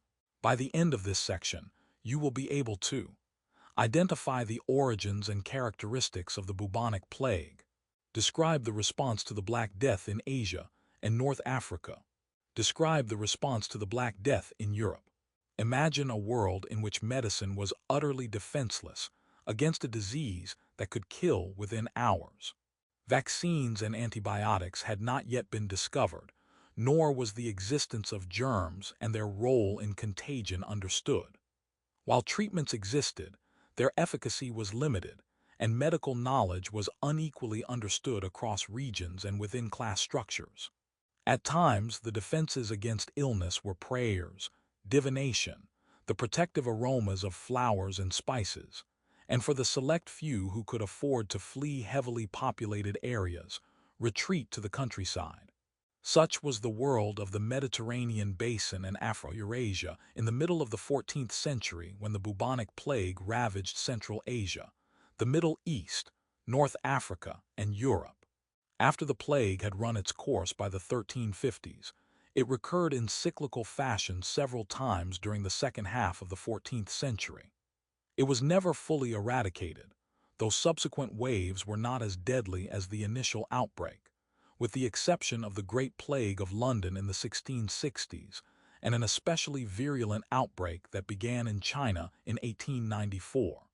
Outbreaks have occurred more recently in parts of Asia, Africa, and Latin America, but surveillance, preventive measures, early diagnosis, and treatment with antibiotics remain the most effective approaches to preventing its spread. The origins and spread of the bubonic plague. The bubonic plague, the most common variant of the disease caused by the bacterium Yersinia pestis, raises egg-shaped swellings known as buboes near an afflicted person's lymph nodes in the groin, underarm, and upper neck areas. Other symptoms include fever, nausea, vomiting, aching joints, and general malaise. For the vast majority in the Middle Ages, death generally occurred within 3 days. The bubonic plague pandemic, which had far-reaching economic, political, social, and cultural effects throughout Afro-Eurasia, came to be known as the Black Death. This name, inspired by the blackened tissue the disease caused on the body, also came to express the fear and awe brought by a disease with a mortality rate ranging from 30 to 80%. That is significantly higher than the deadliest smallpox, influenza, and polio pandemics of the modern era. Although in its bubonic form the plague could not be spread from human to human, the rat flea became a major plague vector, an organism that spreads plague from one organism to another. The black rat was one of the most capable animal hosts for the plague-carrying fleas. It was highly susceptible to the disease itself, and an especially inconspicuous stowaway on trade caravans and merchant ships.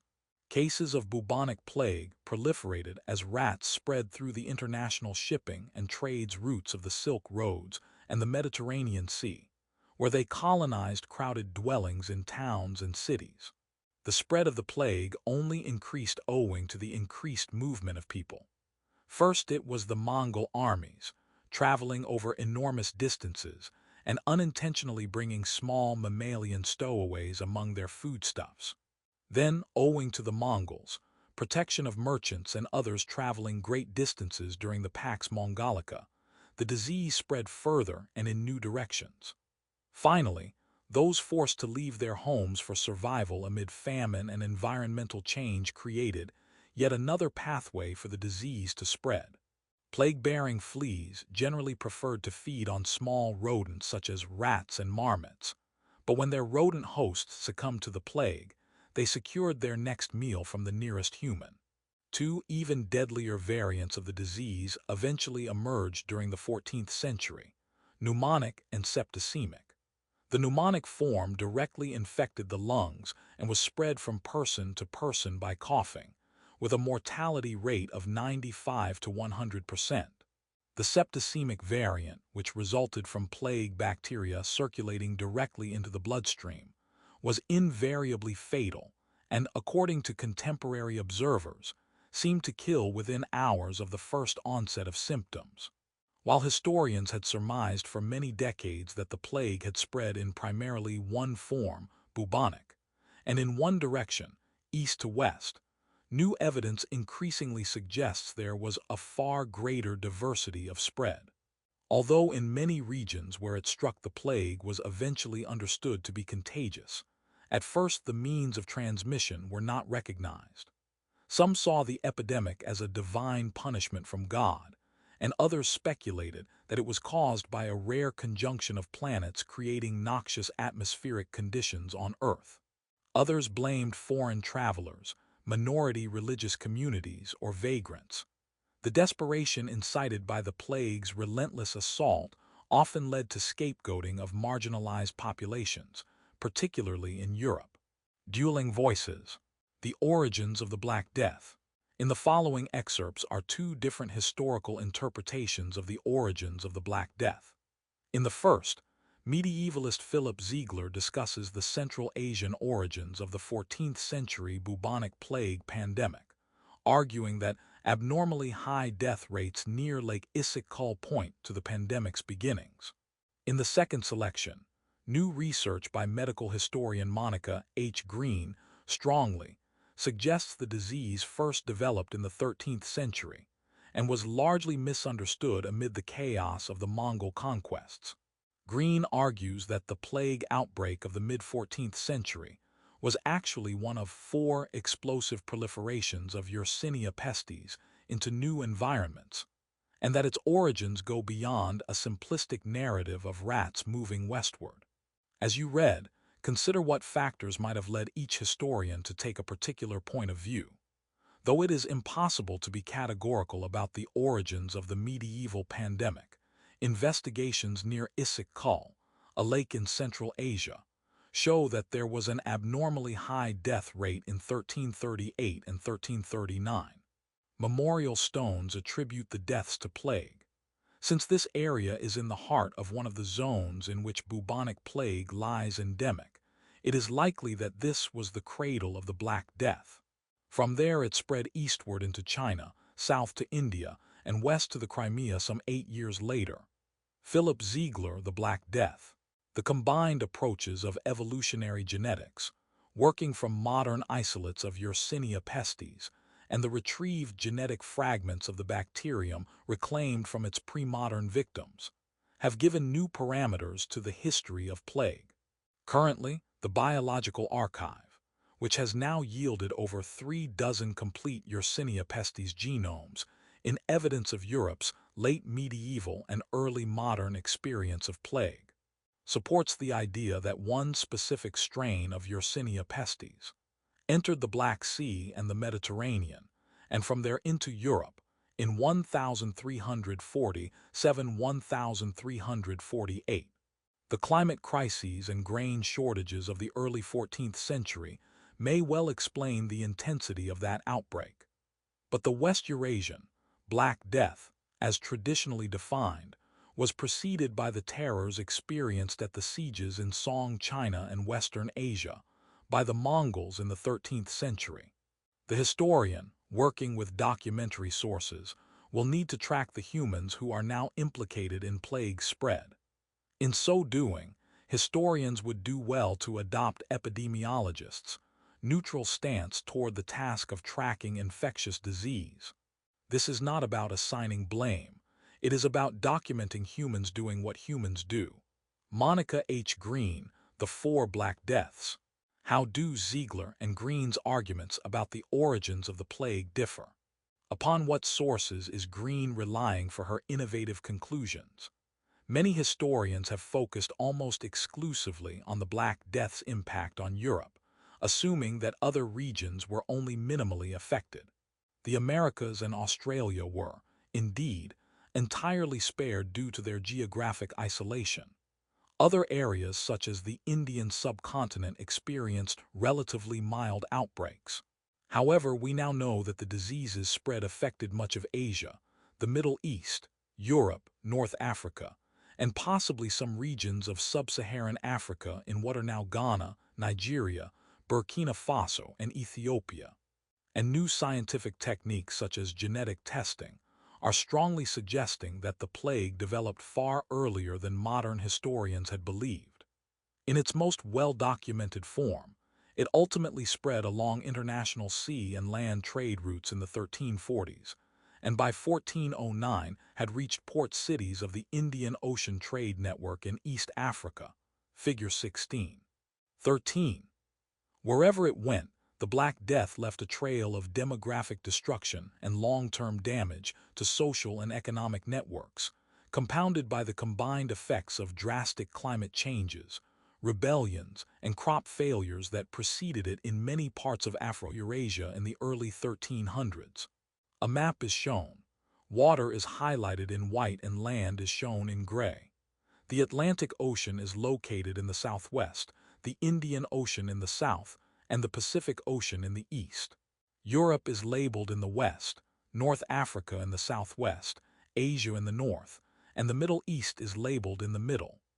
Red dashed lines indicating trade routes crisscross Europe, Southern Asia, and the Middle East from the Pacific Ocean to the western coast of Europe.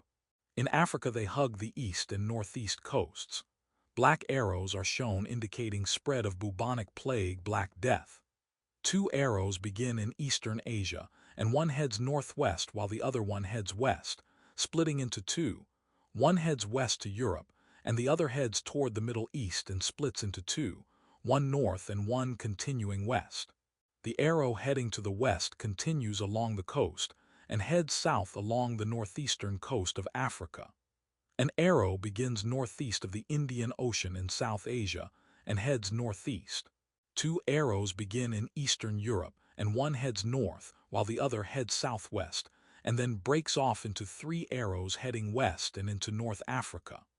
1 arrow begins in Southern Europe and breaks into 2, one heading north and the other west. Figure 16. 13 Route of the Black Death. This map compares trade routes with the spread of the Black Death across Asia, the Middle East, North Africa, and Europe.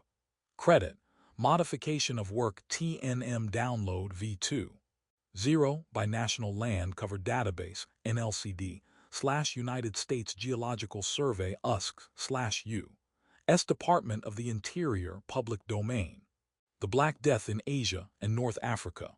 Although the exact date of the Black Death's arrival in China remains unknown, Chinese historical records first refer to the appearance of a deadly epidemic in the years from 1331 to 1334.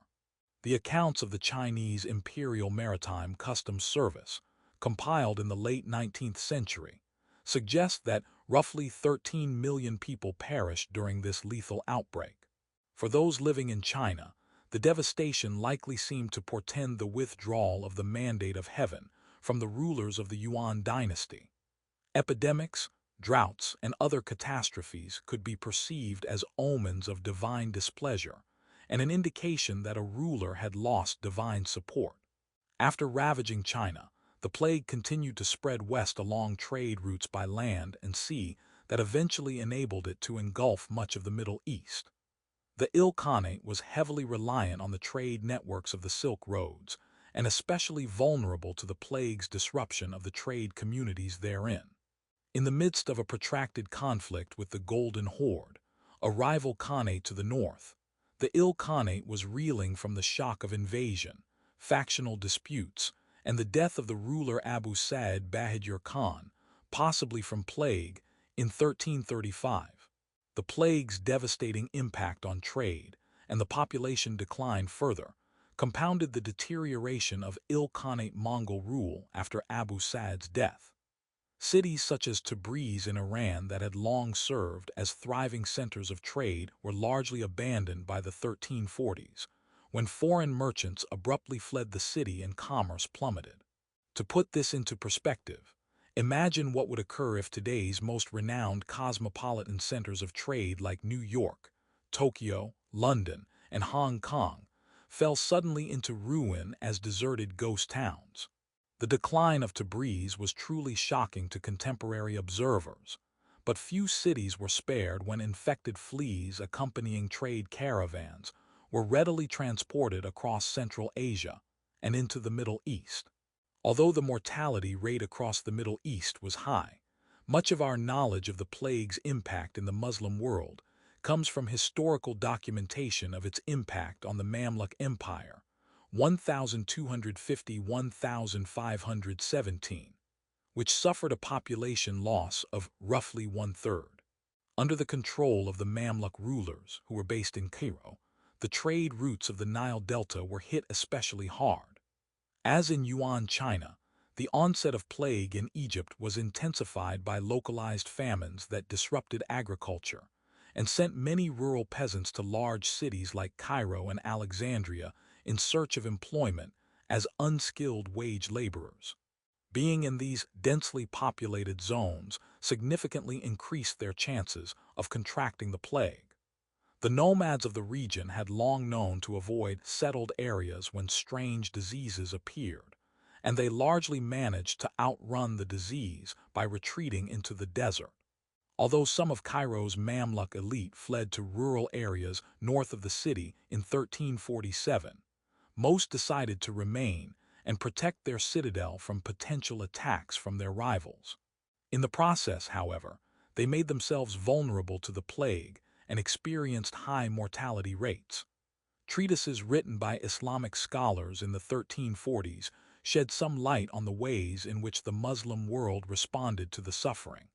These texts, meant to serve as chronicles of the plague, also provided medical guidance and advice about proper conduct during epidemics. Doctors could neither define nor remedy the disease, so plague texts tended to frame the epidemic with religious explanations and recommendations derived from the Quran and religious law.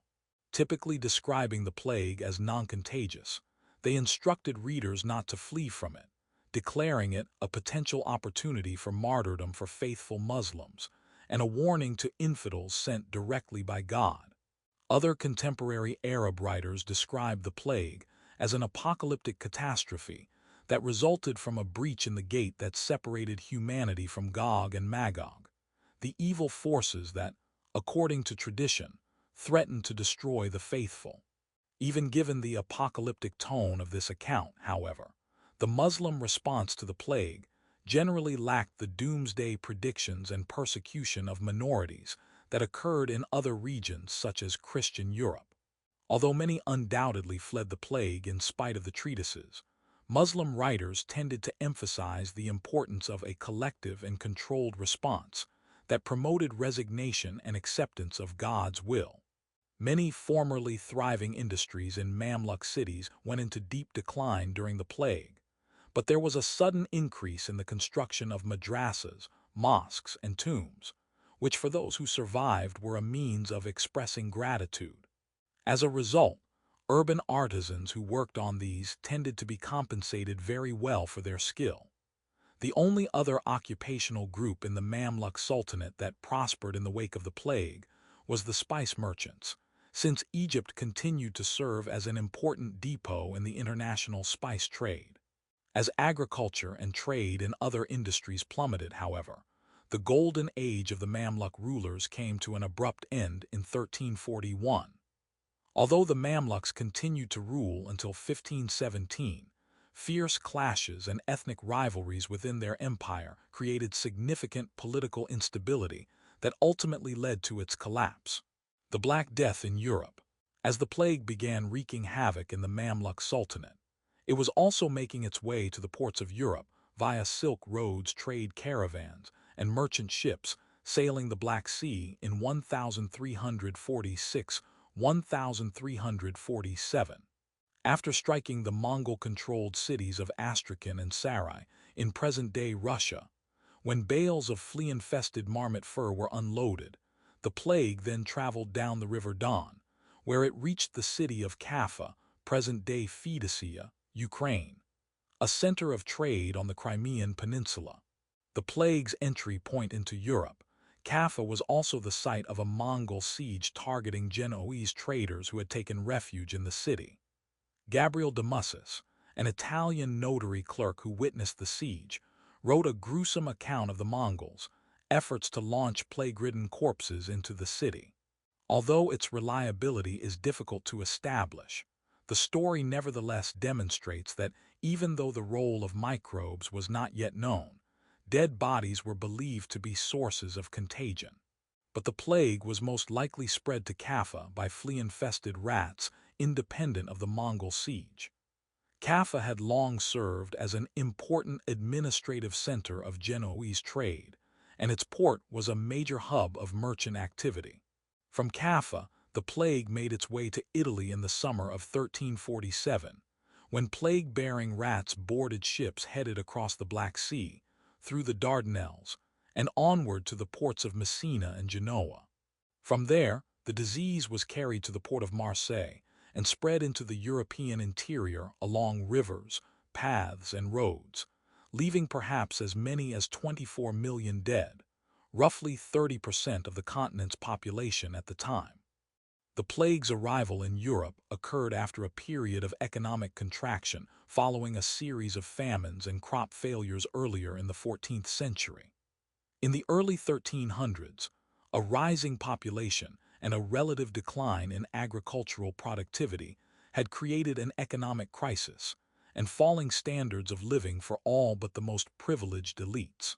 For the vast majority of people living at the lower end of the economic spectrum, falling wages led to limited resources, poorer diets, and widespread malnourishment. Well before the plague's arrival in the 1340s, the European population was reeling from years of economic decline and poor nutrition, which may have weakened immune systems and made some people more vulnerable to attacks of infectious disease. In addition to the demographic and economic impacts of the Black Death era, modes of artistic and literary expression were significantly transformed in response to the plague's devastation. In the visual arts, the fears engendered by the omnipresence of death and decay initiated a new emphasis on realism that grappled with themes of salvation and mortality. Macabre representations of deathbed scenes and dancing skeletons became especially prominent reminders of the inevitability of death and fears of hell and damnation. Figure 16. 14. Although the visual iconography of death reflected the collective cultural trauma associated with the plague, it also served as a potent reminder to celebrate life in the face of it. A black drawing is shown on a stark white background. Two skeletons are shown with wispy hair holding hands dancing in the middle on cobbled ground. To their left, a skeletal figure stands in a long robe playing an oboe-type instrument. At the right, another skeletal-faced figure with scraggly long hair stands holding hands with the dancing skeleton on the right. This figure is showing their inside organs, and in their left hand they are holding some of their intestines. Along the bottom of the image, a skeleton with one arm raised lies on the dark ground covered with a long sheet, part of which hangs off of the skeletal figure at the left playing the instrument. Figure 16. 14. Dance of Death. This 15th century woodcut image from the Nuremberg Chronicle of Hartmann Skedel depicts death dancing and celebrating.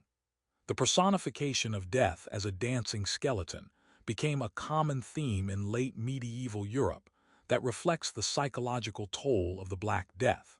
Credit The Dance of Death by Michael Waldjemut, from the Nuremberg Chronicle of Hartmann Skedel / Wikimedia Commons, public domain. Medieval writers also sought to make sense of the Black Death by documenting the experience of living through the pandemic and exploring themes of transience and mortality. For example, in Giovanni Boccaccio's famous collection of novellas, The Decameron, a fictional group of young men and women taking refuge from the plague in a villa outside Florence pass the time by trading stories that reflect upon love, loss, and the vagaries of fortune. The Decameron also calls attention to larger social responses engendered by the plague's demographic devastation, such as the growing prominence of merchants due to the continued growth of global trade and people's loss of confidence in the European Christian Church. Link to learning. Some of the stories that make up Giovanni Boccaccio's The Decameron can be read at the Project Gutenberg website. Although the Christian Church remained a bastion of spiritual solace for many during the Black Death, social responses to the plague in medieval Europe ranged from increased piety to hedonism, to resigned acceptance of inevitable death.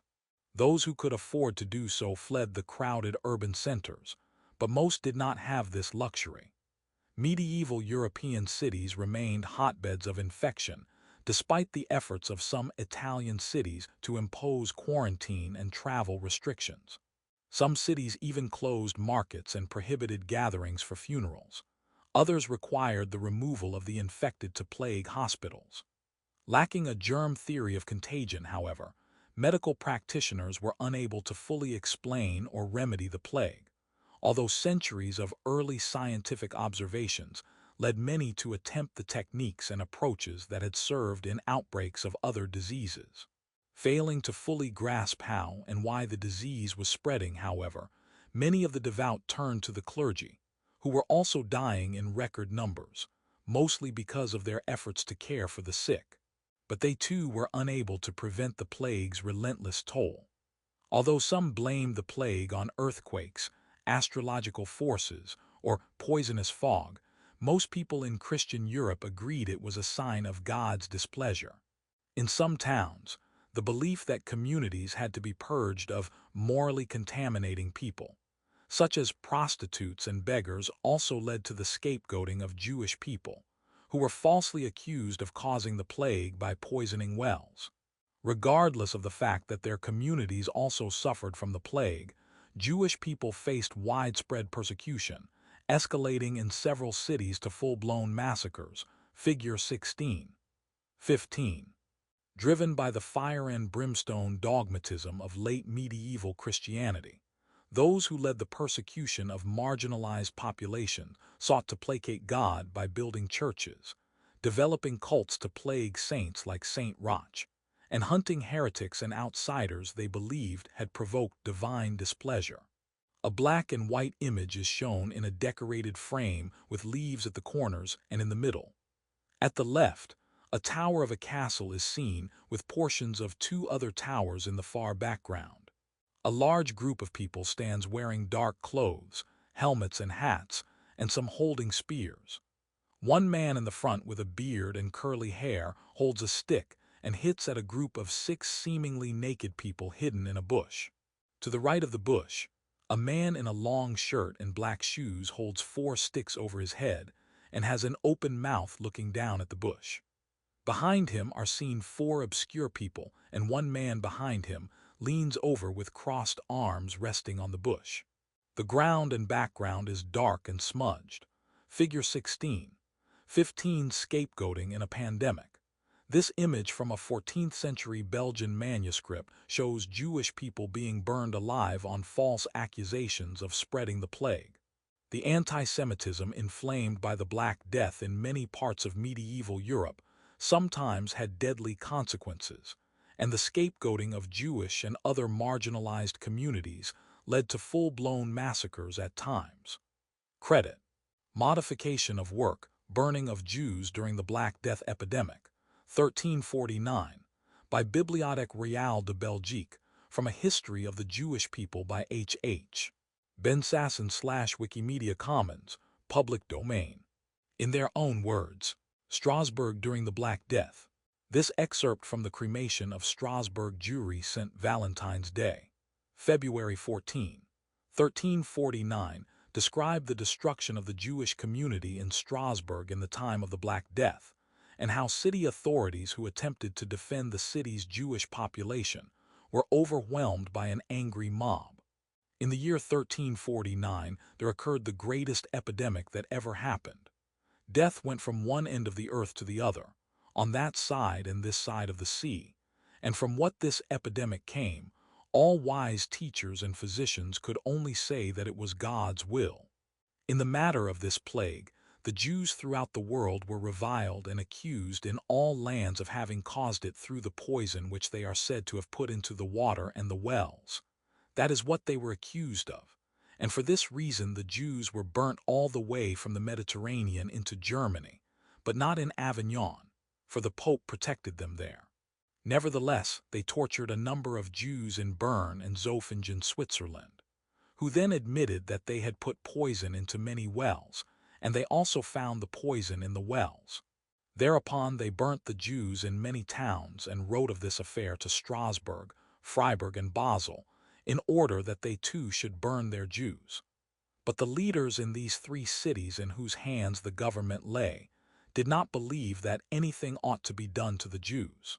However, in Basel, the citizens marched to the city hall and compelled the council to take an oath that they would burn the Jews, and that they would allow no Jew to enter the city for the next 200 years.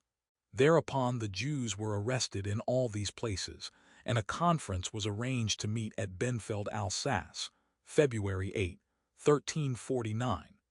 The Bishop of Strasbourg, Berthold II, all the feudal lords of Alsace, and representatives of the three above-mentioned cities came there. The deputies of the city of Strasbourg were asked what they were going to do with their Jews. They answered and said that they knew no evil of them. Then they asked the Strasburgers why they had closed the wells and put away the buckets, and there was a great indignation and clamor against the deputies from Strasbourg. So finally, the bishop and the lords and the imperial cities agreed to do away with the Jews. The result was that they were burnt in many cities, and wherever they were expelled they were caught by the peasants and stabbed to death or drowned. The cremation of Strasbourg Jewry St. Valentine's Day, February 14, 1349. According to this source, why did the people of Strasbourg seek to destroy the city's Jewish population in response to the plague? Why might a minority community like Strasbourg's Jews become a scapegoat?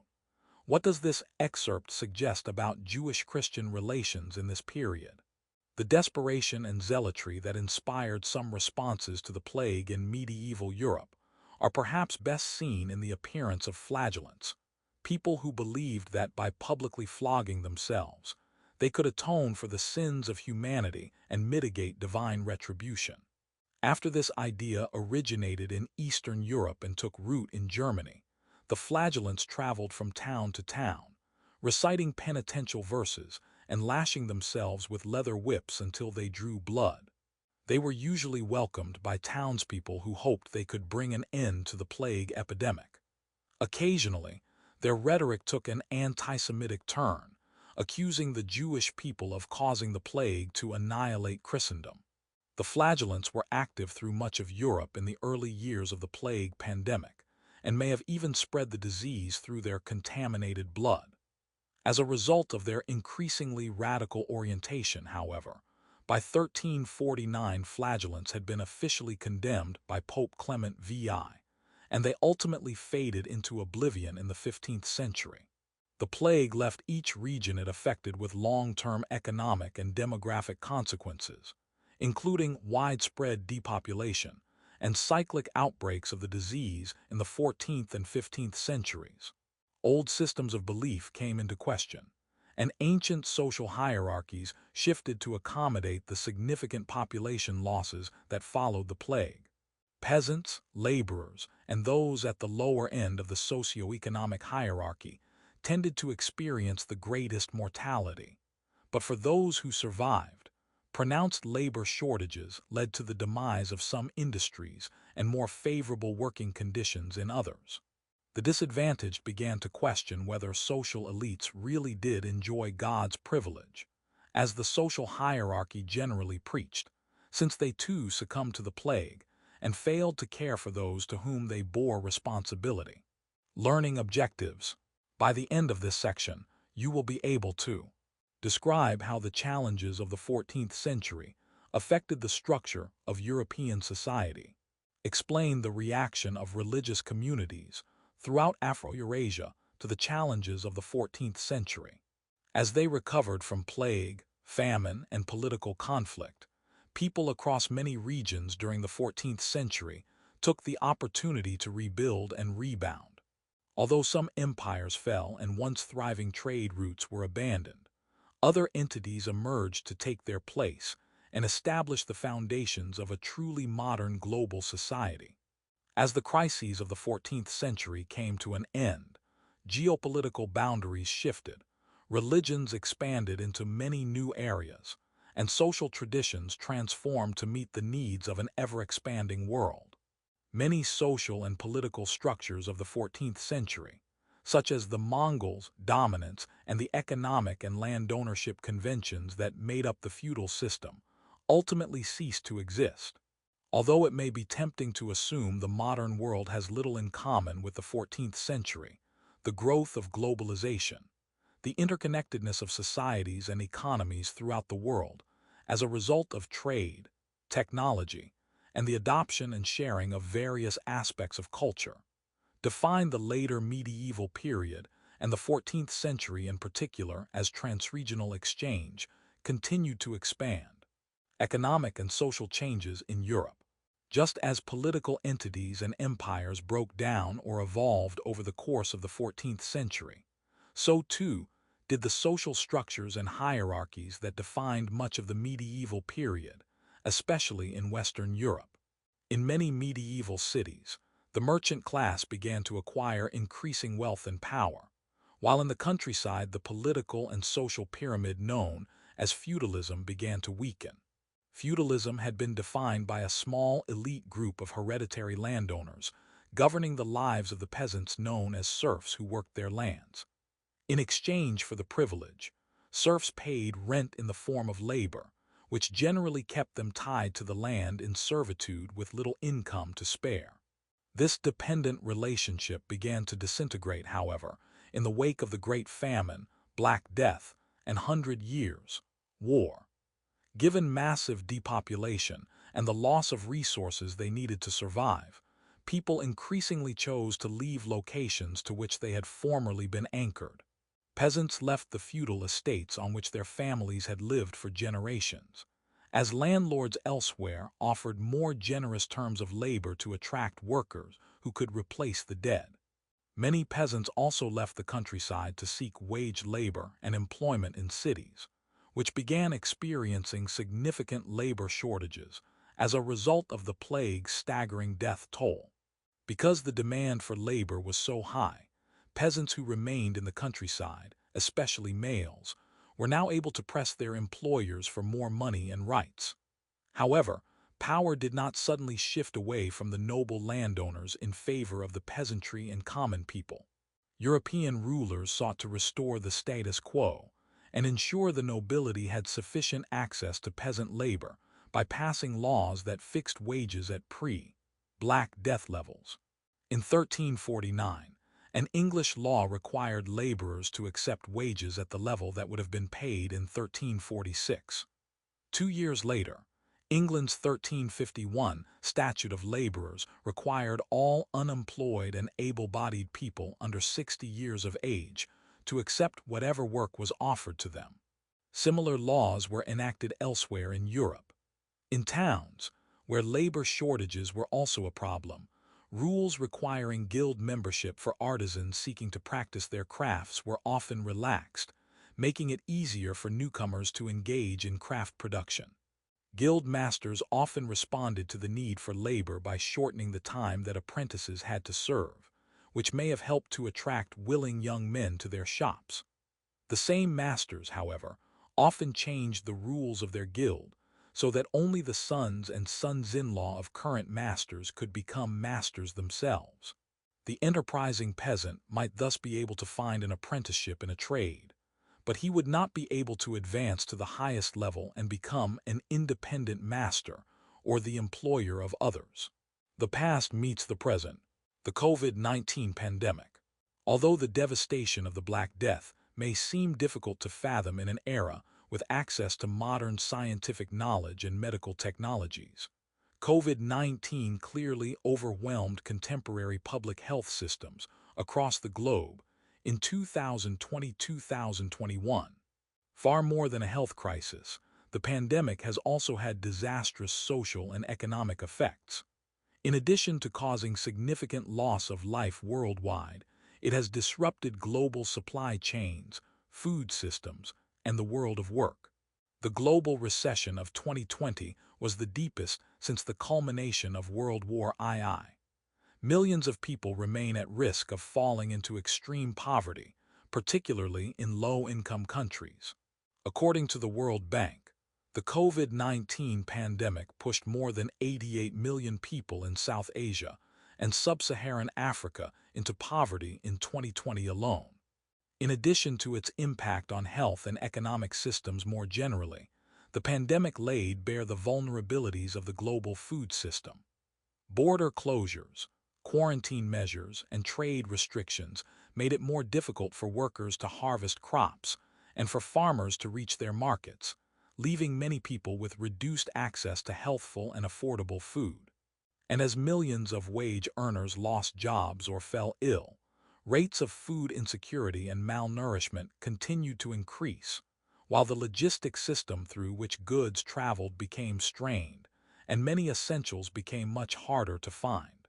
The COVID-19 pandemic also radically altered the patterns of human interaction as social distancing requirements transformed everyday routines and forced many to avoid family members, friends, schools, workplaces, stores, and support networks, and even to suspend their routine health care.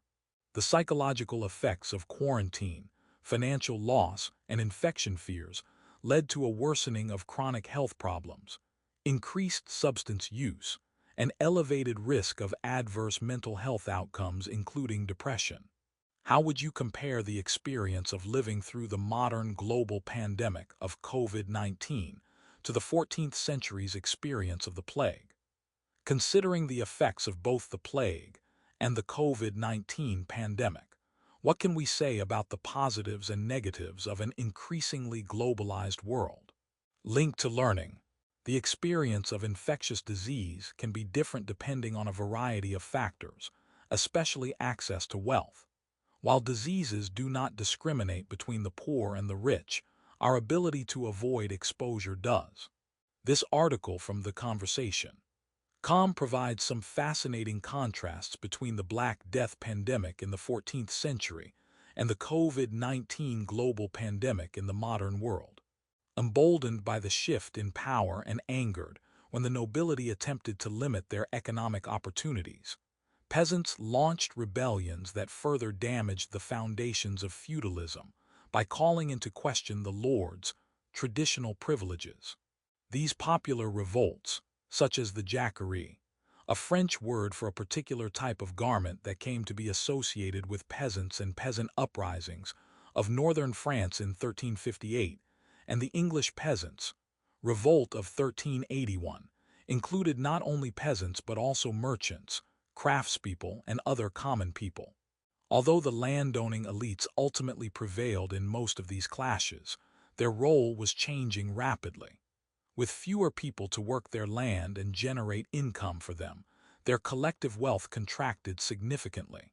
The power of local nobles and landowners was also being eclipsed by more powerful monarchs and emerging urban economies that bolstered the growth of towns and cities. In addition, the death of many members of the clergy during the Black Death made monarchs more dependent on the merchant class to perform services for which education was required. The rising prominence of the merchant class that resulted coupled with the growing centralization of monarchical power, gradually eroded some of the traditional privileges and prerogatives of landed elites. Although some regions of the continent, particularly the German lands of the Holy Roman Empire, remained a largely decentralized and fragmented collection of principalities, by the end of the 14th century, England and France had begun to lay the foundations of the centralized modern nation-state to replace the power of the nobles. Another impetus for the rise of centralized monarchies and the reduction of the nobility's authority was the Hundred Years' War. This conflict not only reinforced budding notions of national identity, but it also changed the nature of warfare and minimized the nobles' traditional military role as expensively trained and outfitted cavalry officers. The use of new weapons and tactics rendered the cavalry-focused armies of the feudal era all but obsolete, because large professional standing armies paid for by monarchs could defeat mounted knights with the use of the longbow. Thus, the new type of warfare chipped away at the traditional feudal prerogatives and prestige of social elites. The growth of professional armies also offered peasants the potential for social mobility, because they were able to earn a regular wage for military service while also sharing in the spoils of war. Ultimately, the combination of depopulation, shifting military practices, and centralization of monarchical power led to the demise of feudalism. Although profound social disparities persisted in the wake of its decline, increased opportunities for social mobility and the emergence of centralized monarchical bureaucracies began to erode the feudal divide between commoners, serfs, nobles, and the wealthiest landowners. Religious changes, anxieties about spiritual redemption, and conflicting doctrinal interpretations generated many transformations in religious life across Afro-Eurasia in the 14th century. While some religions splintered into subdivisions focused on reinforcing their own doctrinal purity and conformity of belief, others expanded in the face of adversity. In the wake of the plague and the demoralizing collapse of the Mongol Empire, for example, Islamic traditions in much of North Africa and Central Asia did not deteriorate but increasingly solidified into institutional forms that helped develop a sense of common identity across a broad territory. Figure 16. 16. To maintain this sense of community, Muslim scholars routinely corresponded with each other and traveled to Mecca to keep up with the latest theological teachings. A large mass of land is shown in white and water is indicated in blue. Blue is seen along the west and in the southeast. Bodies of water are also seen in the middle. Areas are highlighted gold and labeled. An area in the west is labeled Mali Empire, and in the middle of the map from north to south, areas in gold are Golden Horde, Ottomans, Timurid Empire, Mamluk Sultanate, and Delhi Sultanate. Figure 16. 16. The late 14th century Islamic world. The shaded areas in this map depict the extent of the largest Islamic states at end of the 14th century. Despite the challenges of the Black Death and the Mongols' conquest and decline, Islam's scope and influence continued to expand into Africa and Asia in the 15th century. Credit modification of work TNM download v2. 0 by National Land Cover Database NLCD / United States Geological Survey USC/U.S. Department of the Interior, Public Domain. The Quran and the Hadith, the recorded actions and sayings of Muhammad, remained central components of all varieties of Islam, but different interpretations of ritual and the role of the mystical experience increasingly defined the contours of its myriad branches. In particular, Sufism, a mystical form of Islam that had first emerged in the 8th century, became increasingly integrated into everyday religious life. Although it could be expressed in a variety of ways, Sufism's emphasis on interpersonal contemplation and the believer's connection with the divine became especially compelling during the period of instability and uncertainty following the collapse of the Ilkhanate. By the end of the 14th century, The majority of the population from North Africa to Eastern Persia was Muslim. This community of the faithful was increasingly defined by its diversity of languages and cultures.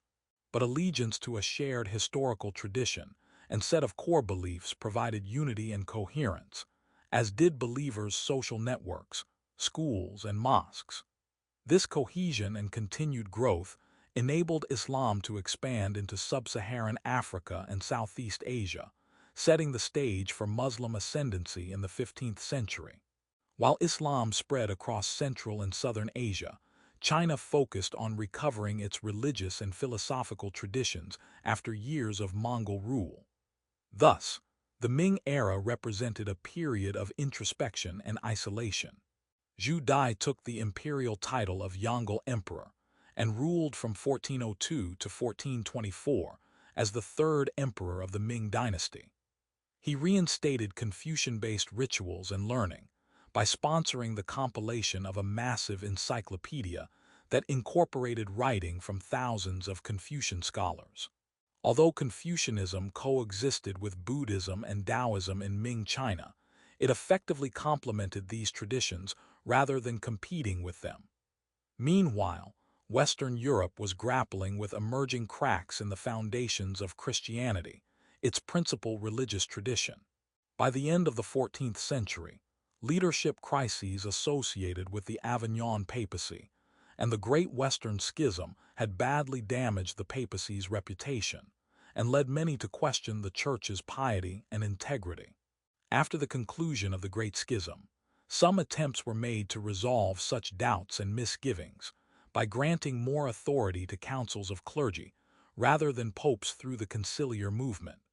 Although this movement offered some hope that the Church could be reformed from within, it met with severe resistance from popes who insisted on absolute papal supremacy. Beyond their larger misgivings about the integrity of Church leadership, however, many Christians who survived the trauma of the Black Death were primarily concerned with their own salvation and the Church's inability to appease God's anger or mitigate the plague's devastation. As a result, new forms of mystical and individualistic spiritual practices emerged that emphasized asceticism, a tradition of strict self-discipline and the denial of worldly goods, and that encouraged the rise of anti-clerical groups such as the Spiritual Franciscans in Italy and the Lollards in England. Through their critiques of clerical wealth and corruption, these groups posed significant challenges to the authority of the Church. Although the leaders of many anti-clerical organizations were deemed heretics and suppressed by church leaders, they nevertheless laid the groundwork for the 16th century religious revolution known as the Protestant Reformation. Born in Central Europe, the Reformation came to emphatically divide the Christian Church.